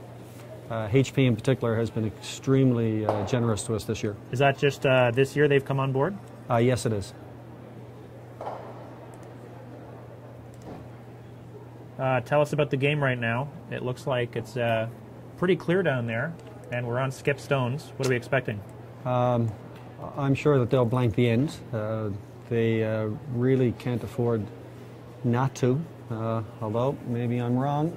No, there's still a couple of rocks to come. But he needs a big end here to get back into it. There's only a couple of ends left after this, and he really needs to get to. Thomas does. Stay tuned, folks. It is 4-1 for Team Brad Gushu over Team Thomas Ulsrud here. We're in the quarterfinals of the Pomeroy Inn and Suites National here in beautiful Dawson Creek, British Columbia. How have you enjoyed Dawson Creek, sir? I've enjoyed Dawson Creek very much. Great food, great company. Pomeroy Inns and Suites is a spectacular facility. I'm really enjoying staying there. How have you enjoyed Jen Bradley? She's here on the Grand Slam team, and I know you and her have developed quite the friendship. Jen looks out for all of the curlers. She does, doesn't she? She does indeed, and she makes it a pleasure to be involved in the slam. And her personality is absolutely super, and there's nothing that the curlers want that Jen doesn't take care of for us. How about Jerry Gertz? Jerry, I'm not too familiar with. That's good. You're a lucky man. I've unfortunately had to be very familiar with him the last couple of days. We did the McEwen-Cooey game yesterday. Cooey took that one. Coach, do you mind? My eyesight isn't that great. Give us a scoring update right now, since it looks like we might have another blanked end here. What's going on out there with the other games? With the other games? Yes, please. Okay. Trying to see those scores. What have we got here? You have to forgive me, I don't have my glasses with me. We've got... No one can see here at the beautiful Capital One Grand Slam of Curling. What we're going to have is our friend Jesse Wachter, our cameraman. He's going to go ahead and get his camera on some of those line scores so we can tell everybody what's going on. We'll start off with Martin Nadine, it looks like. Coach, what do we got there? Martin and Nadine, 2-1 score. They're into the 7th end. So this one looks like it's going to go to the wire as well. Okay. And obviously the game we're following, Gushue Ulsrud. 4-1 right now. Fairly confident here, are you, sir? I'm never confident in this game because they're such great teams and anything can happen. Okay. You play until the last rock. That's what I really encourage my guys to do. I know it looks good for us, but 1 or 2 mistakes can be fatal against the caliber of team that we play against. Okay. Howard Stoughton, this one ended early. What happened? 8-3. It looks like Howard just jumped all over him very early in the game. They blanked the first end. Howard came back with a 2. Stoughton came back with a 1. And then Howard had a huge end in which he scored 4. And just too big a lead for Stoughton to make a run at him.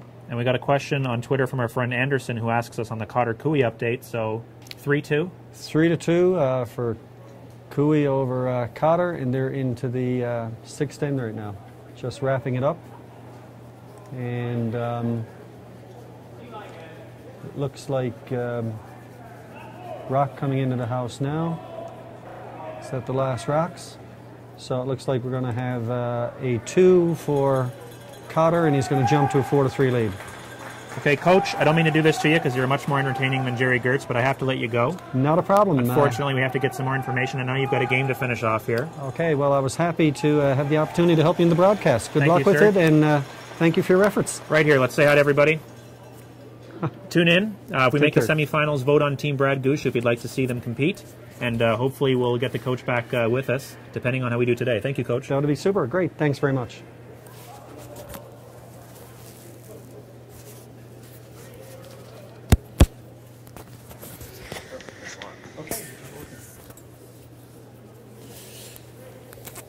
Jerry Gertz joining us again for all our fans on Twitter.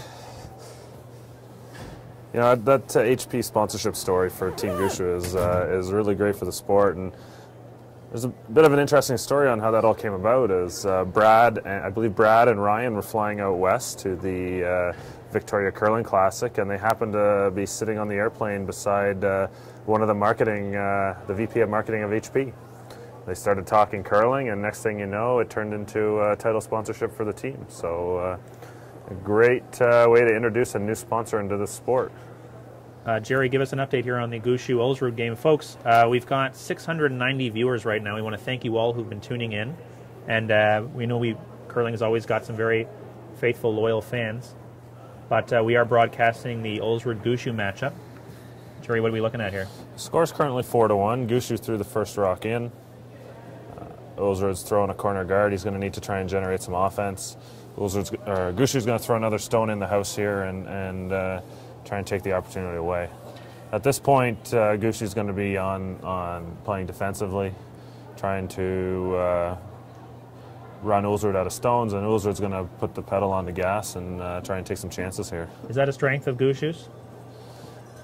Yeah, you've got a good front end, and Ryan Fry is a very good player as well, and you know, they can peel their way home here. I think, you know, at this point I expect fairly routine, a lot of guards going up and a lot of peels. At this point, Ulsrud's got to get out there and try and get a 2 back and give himself a chance in the last end.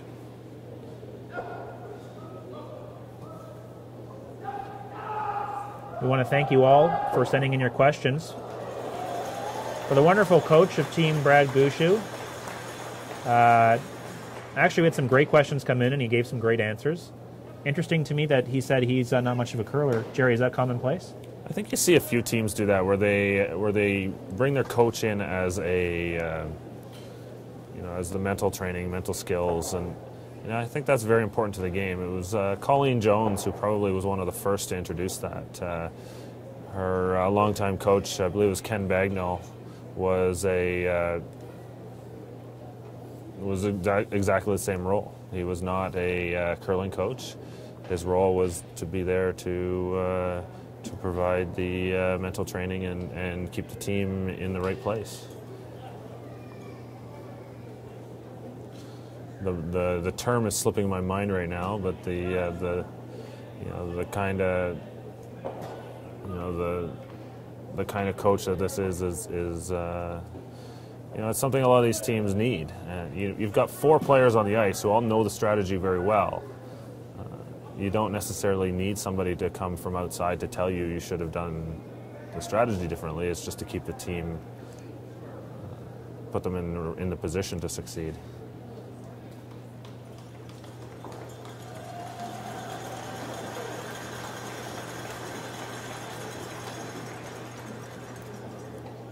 We've got some more movement on the Cotter-Cooey game. Cotter's now up 4-3 in the 7th end.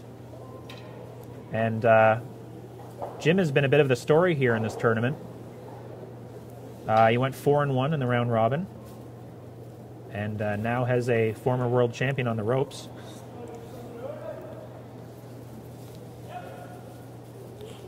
And he's got a fairly good following here on Twitter. Again, if you'd like to send in your comments or questions, use the hashtag GSOC.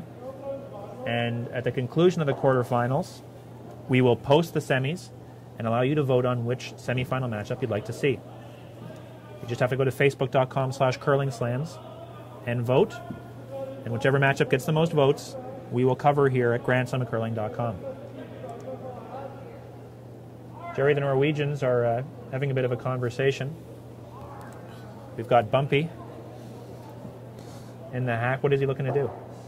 He's just going to try and, I believe he's just going to try and tap one of those red Gushue stones back.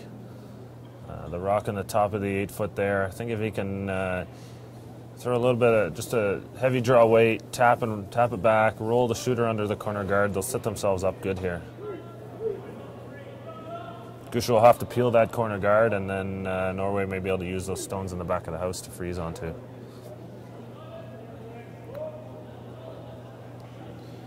Thank you, Bill Towes. Sports psychologist was the term I was looking for. Let's ask our cameraman Jesse to get a bit of quick close-up on the Martin Adine scores. 4-1, Team Martin, into the 8th. What does Adine have to do here to get back into this game? He's in a very tough spot at this point. Taking 3 from Martin is nearly impossible. And I say nearly because Jamie King actually snuck up and took 3 on Martin to tie the game up earlier this week. At this point, they're going to need a bit of a miss out of Team Martin. There's 2 corner guards up and nothing in the house at this time. And is that what our friend Thomas Ulsrud is setting himself up for? Maybe taking a couple here and hoping for a steal? Yeah, exactly. It's the same situation here too. They need to find a way to get a multiple point end here.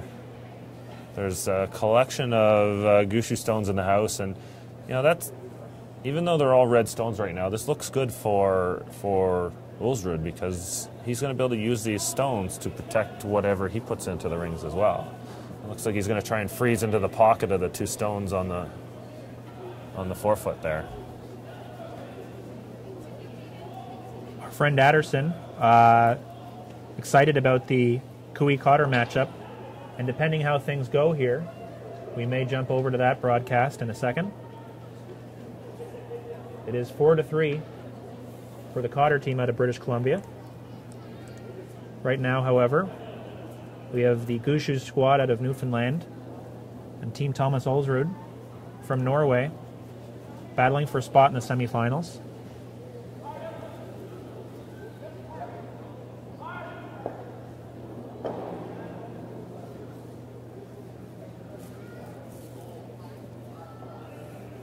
Dean Gemmell agrees with you yet again, Jerry Gertz. He says he agrees with Gertz that teams don't need strategic advice from a coach. You believe that? Yeah, I think so. You look at a guy like Martin, you look at a guy like Howard.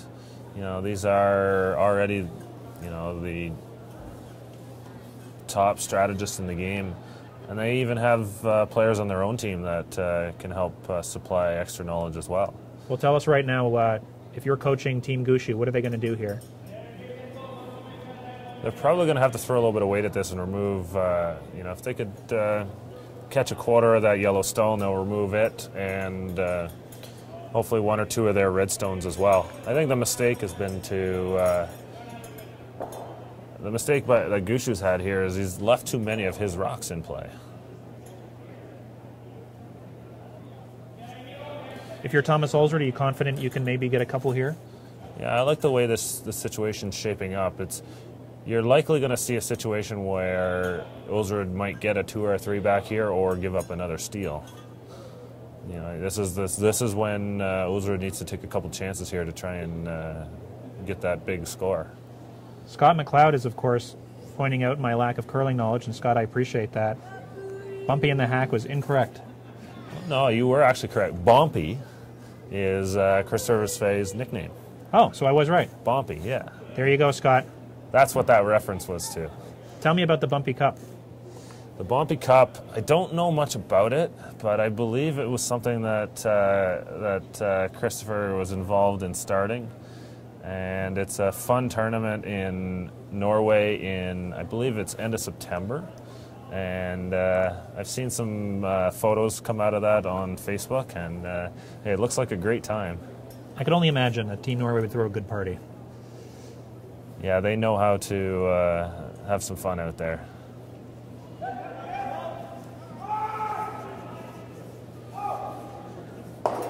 Jerry Gertz, why don't you give out your Twitter handle here so all your curling friends can follow you? Oh, I've got a couple Before handles. you do, though, we want to thank you all. We've broken 700 viewers. Quite frankly, I just wanted to cut off Jerry Gertz, but thank you all for tuning in. And for the 700 of you right now, follow Jerry Gertz and all of his wonderful exploits. Jerry, what is it? My curling handle is Curling Zone, at Curling Zone. And my personal account, I talk a lot of fantasy baseball. That sounds lots exciting. Of geeky statistics stuff is at Guertez. Wow. Guertez. So for all the ladies out there, if you can't get your fantasy baseball fix, try at Guertez. Can only imagine what kind of wonderful things come out of there. The nightlife of London, Ontario, Jerry Gertz. Jerry Gertz, what's happening here with Mr. Ulsrud?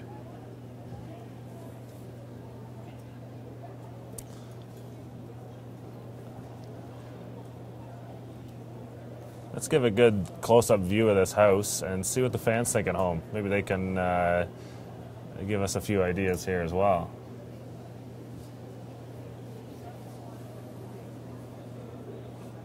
Yeah, Gushue's got a rock on the button. In this situation, you could see Ulsrud just come down and tap it back.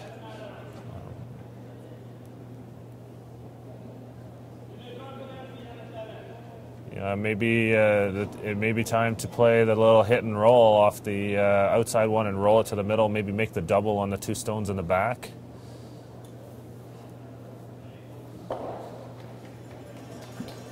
Al Gemmell recommends selling, that's Sean Adams sells his Super Bowl tickets, fund their team for the next season.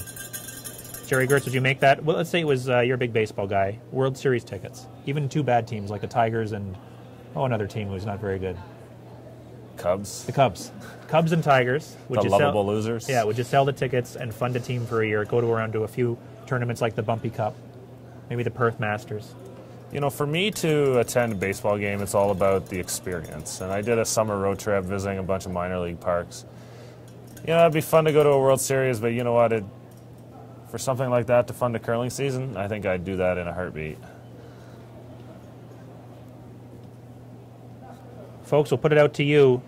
We'll go with Stanley Cups, World Series, or Super Bowl. Would you choose that? Or would you fund your team and travel to some of the wonderful tournaments around North America and the world? And if so, which tournaments would you like to go to? Bumpy Cup is at the top of my list. You just might not remember what happened there. So it looks like Ulsrud's going to come down with a little tap weight and just kind of jiggle around the top two stones. Didn't see the final call here, but I think they just want to move him around and improve the situation. Cheryl McLeod likes the tap back for Ulsrud. Stuart Bond likes Jerry Gertes. How many followers do you have on your accounts there, Jerry? My personal account, I think I might have like 150. Really? Yeah, it's not curling stuff. I decided to separate my curling stuff from my personal stuff. I follow a lot of baseball stuff in the summer, of course, and Curling Zone, we've got nearly 2,000 followers on there, so it's really grown in the last year or so. One of the things that we've really started to do this season is automate the sending out the score updates on Twitter as well. And we've got an account at Curling Scores that where we can push out all the scores. Well, I'll push out the score now here, Jerry. It looks like the Martin Adine game is over. What happened? Martin has run Adine out of stones, and he will win this game. Martin heads on to the semifinals, as does Glenn Howard. You have the opportunity to vote for your favorite team, and whoever gets the most votes will, of course, be the featured broadcast at 6 p.m. Mountain Standard Time. Just an update on Cooey Cotter, blank end in the 7th. Kevin Cooey's got the hammer, down 1, playing the 8th end. Back to our friends Gushue and Ulsrud. And what's Brad looking to do here, Jerry? Just going to try and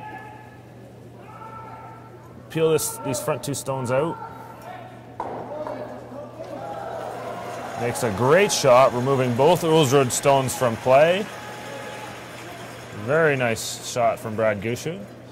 Ulsrud's he's going to try and come back and freeze to the two on the button there, and maybe get his deuce back. That was an excellent shot by Brad Gushue.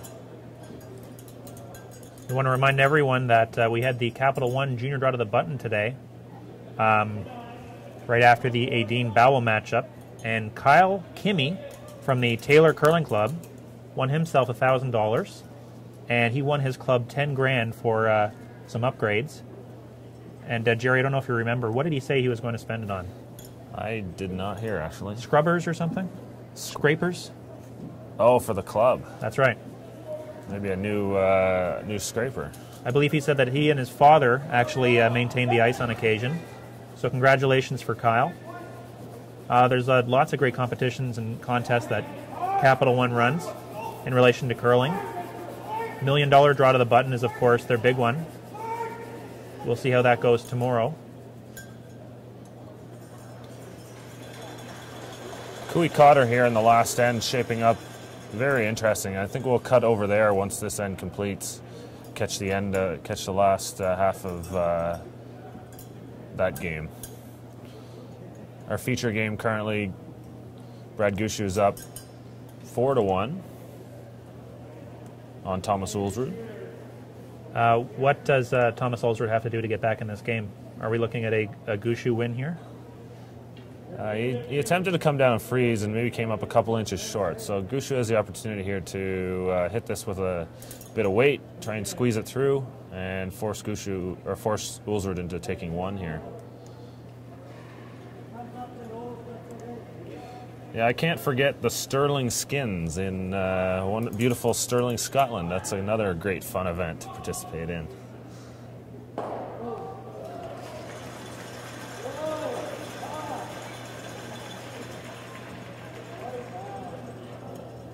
So Thomas is now going to get one and make it 4-2 Gushue heading into the 8th. Yeah, 4-2 for Gushue heading to the 8th. Gushue with hammer. So in this situation, it's going to be very difficult for Ulsrud to get back in this game. Is it impossible? Not impossible. I saw a few situations last season where teams actually stole 3 for victories. It's probably the most I've ever seen it. A final of the Perth Masters, actually, that happened, where McEwen stole 3 on Duncan Fernie. And unfortunately for Duncan, it happened because of a couple picks. And Mike Harris, I believe, stole 2, almost stole 3 to win a game last season as well. So it's not impossible.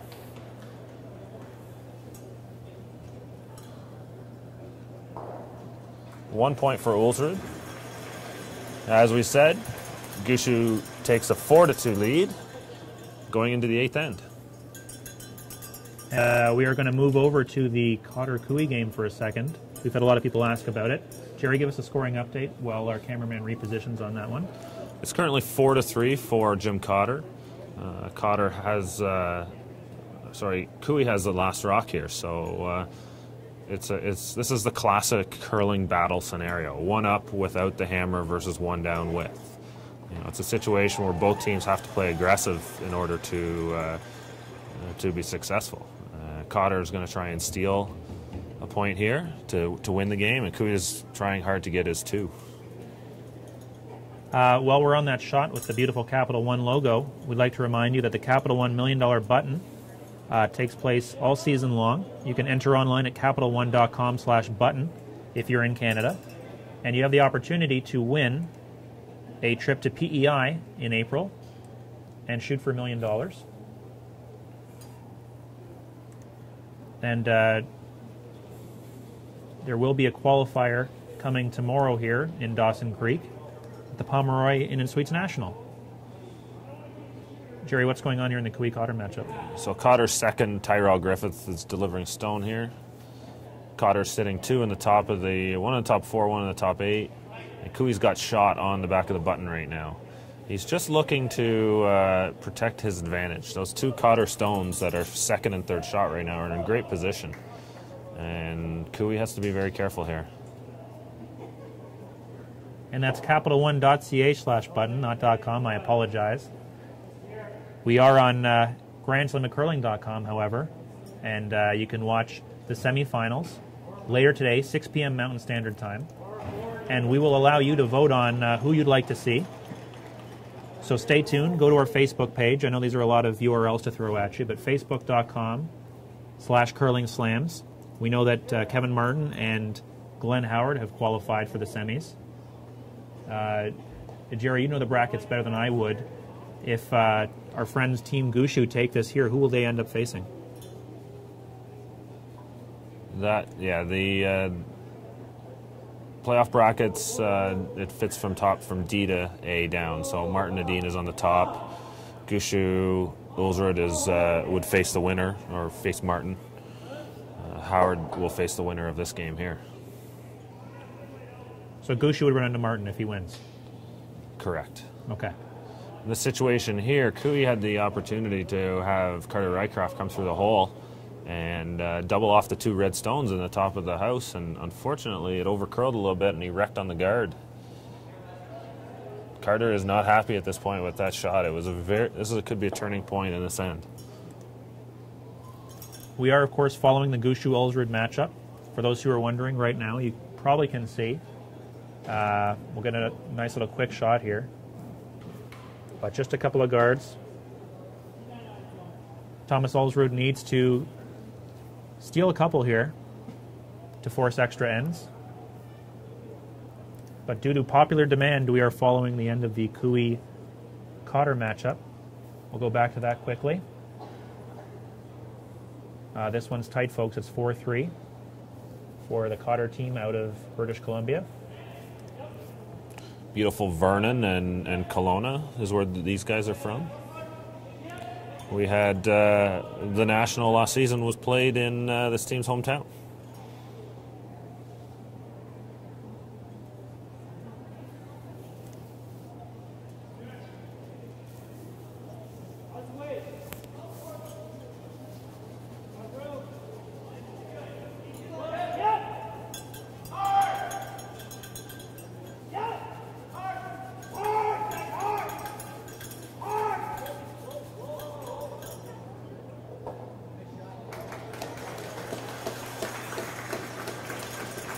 A very nice shot by Kevin Folk, third of Team Cotter.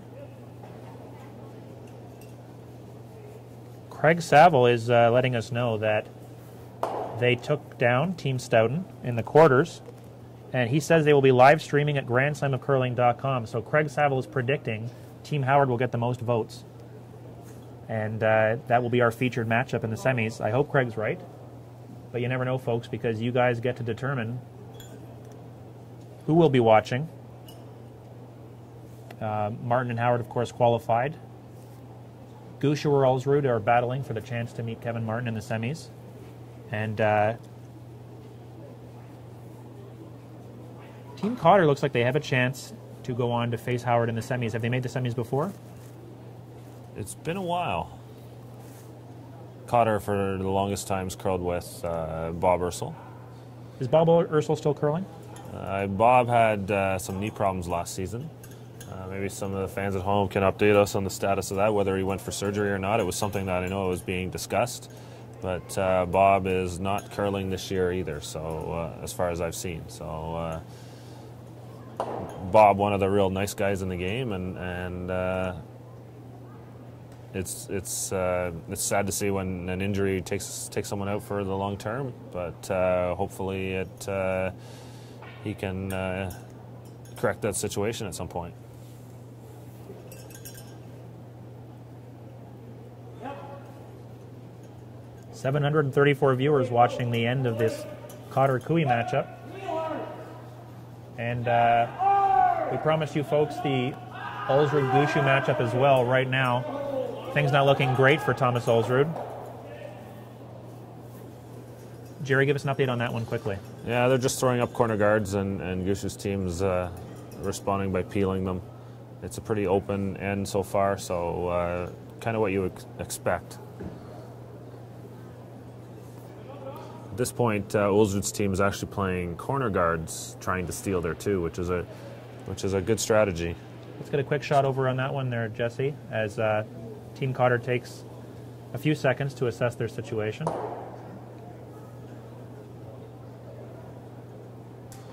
You know, the mindset behind this, and I've seen this work a few times in the past. And when you're down 2 without the hammer, the whole idea is you need to change the mindset of your opposition.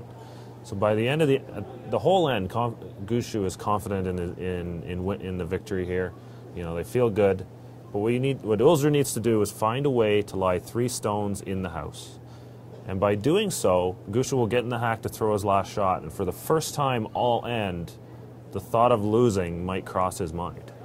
And that kind of change in mental state can sometimes cause strange things to happen. And I've seen teams who call weird shots in that situation. All of a sudden, they're scared to lose, and they're not playing to win anymore.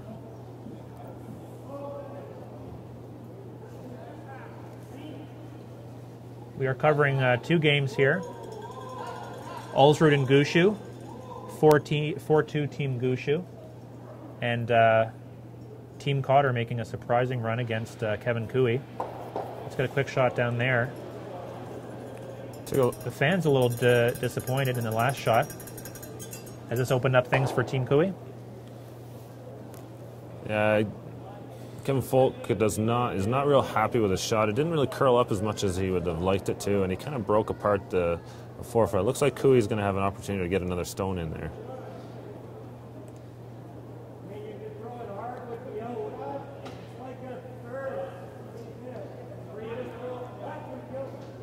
Cooey's thinking about a thin double on the top 2 stones. The other option, they could just hit and roll in just a little bit and leave two of his stones in good position up front.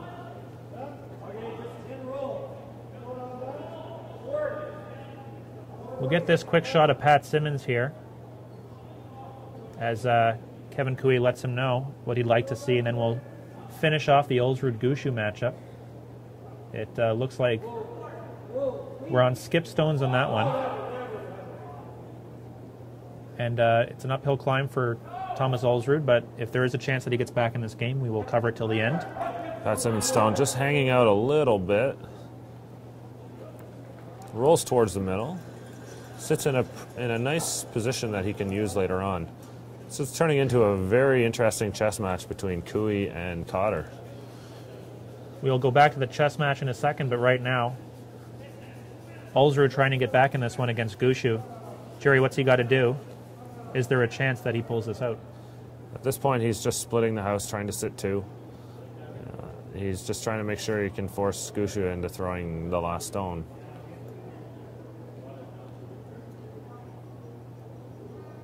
And what's Brad going to do here? He's just going to try and peel this stone out. I don't quite understand this call right now, to be honest. Why he wouldn't hit the one on the open side, unless and just sit there. At this point, he just needs to remove a stone with each of his shots. If he happens to jam here on the back, Ulsrud's going to be able to sit three in this end. It appears that yellow rock is out of play in the back. Dean Gemmell is discussing coaching strategy and its necessity in certain parts of curling. Dean, we know you have a wonderful podcast. Why don't you let us know exactly where it is so fans can tune in, and maybe some of the recent episodes that you'd recommend people check out. Jerry, have you been on that before? Onto what, sorry? Onto Dean's podcast. Yeah, I love listening to Dean's show. It's he gets a lot of great interviews with the curlers, the people involved in the sport, and you really need to check it out. I believe it's www.thecurlingshow.com.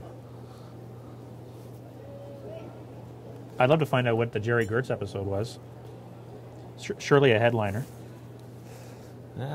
Dean even was gracious enough to have me on a couple years ago.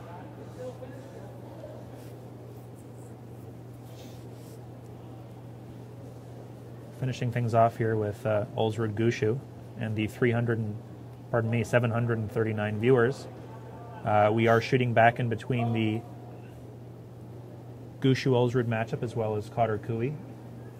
We are on skip stones in that one. 4-3 Cotter, but right now,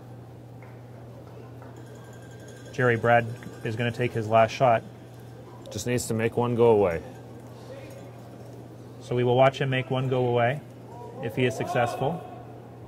And then we will finish things off with Koe Cotter. We thank you all for watching. Once the semifinal matchups are set in about, I'd say, 10 to 15 minutes, we're going to post this on Facebook, facebook.com/curlingslams, and allow you wonderful fans to vote on which matchup you'd like to see tonight. 6 p.m. Mountain Standard Time, that's 8 Eastern. And we will be, although covering both, we'll be focusing on whichever one the fans vote on. Gushue makes this. He will face off against Team Martin. And Glenn Howard is awaiting the winner of the Kevin Koe Cotter battle. Gushue takes it. Point for Ulsrud. 4-3 final. Victory for Team Gushue. Just a quick little update on Cotter-Koe. Kevin Koe's first stone of the end just didn't curl as much as he would hoped, and he kind of rubbed off his own stone that he was trying to tap back. So now Cotter is trying to determine, they've got a good situation here. Now they just need to place their stone in a good spot. It's Jim Cotter's first stone of the end, and Cotter is throwing red, and 3 rocks remaining in this end. Jerry, give us some stats here on Team Cotter. How have the skips been shooting so far today? Or not today, I should say, during this event. Just give me one moment, and I will access that information for you. So far in the game, we've got Jim Cotter at 73%, Kevin Cooey at 68%. The teams are shooting 75 and 76 overall.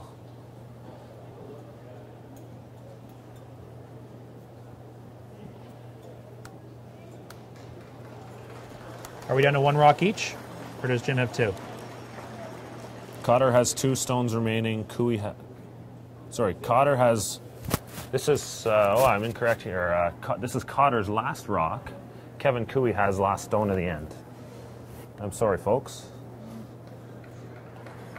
Cooey with hammer will have to try and find a way to get 2 here. But at this point, it looks like he's even going to have a difficult time just trying to score.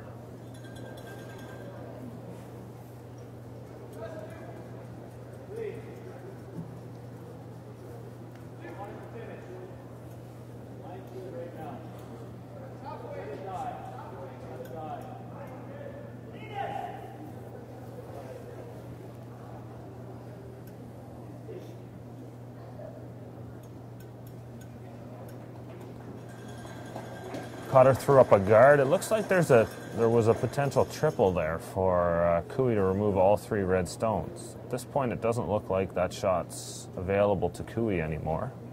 What's he going to have to do here, Jerry? They're trying to figure out who is second shot right now. It appears to be very close. And that's really going to determine the call that's probably made. Is there a referee? Who determines this? I see Pierre Charette over there, but who makes this final call on which rocks are closest to the center? Well, the teams will take care of measuring them themselves. If there's ever a dispute between the 2 teams where they can't figure it out, Pierre Charette, who's the head official, would make that decision. Oh, there he is, Pierre getting a cameo on camera. Hogging the spotlight, as he tends to do. Pierre was our celebrity guest on the previous broadcast, the Cooey-McEwen game. Again, stole the show, discussed poutine and the fact that he holds multiple records, has pretty much done everything in the sport. Also had some interesting things to say about the Quebec provincials. And we will do our best to get... Kevin Cooey with 30 seconds left on the clock, I believe. You can get a shot of that clock just behind the sheet. 23, 22. Clock is ticking. Cooey just has to get the rock over the tee line here, so he's still got lots of time.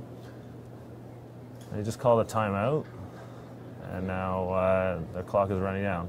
11 seconds left on Cooey's clock as he delivers his final stone of the game.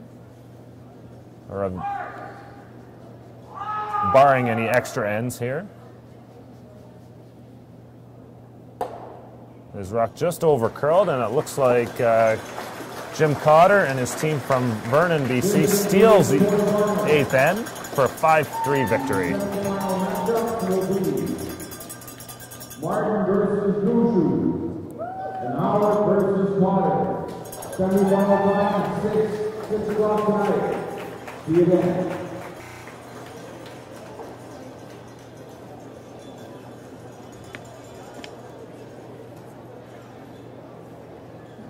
Well, everyone, we want to say thank you for joining us here at the Pomeroy Inn & Suites National.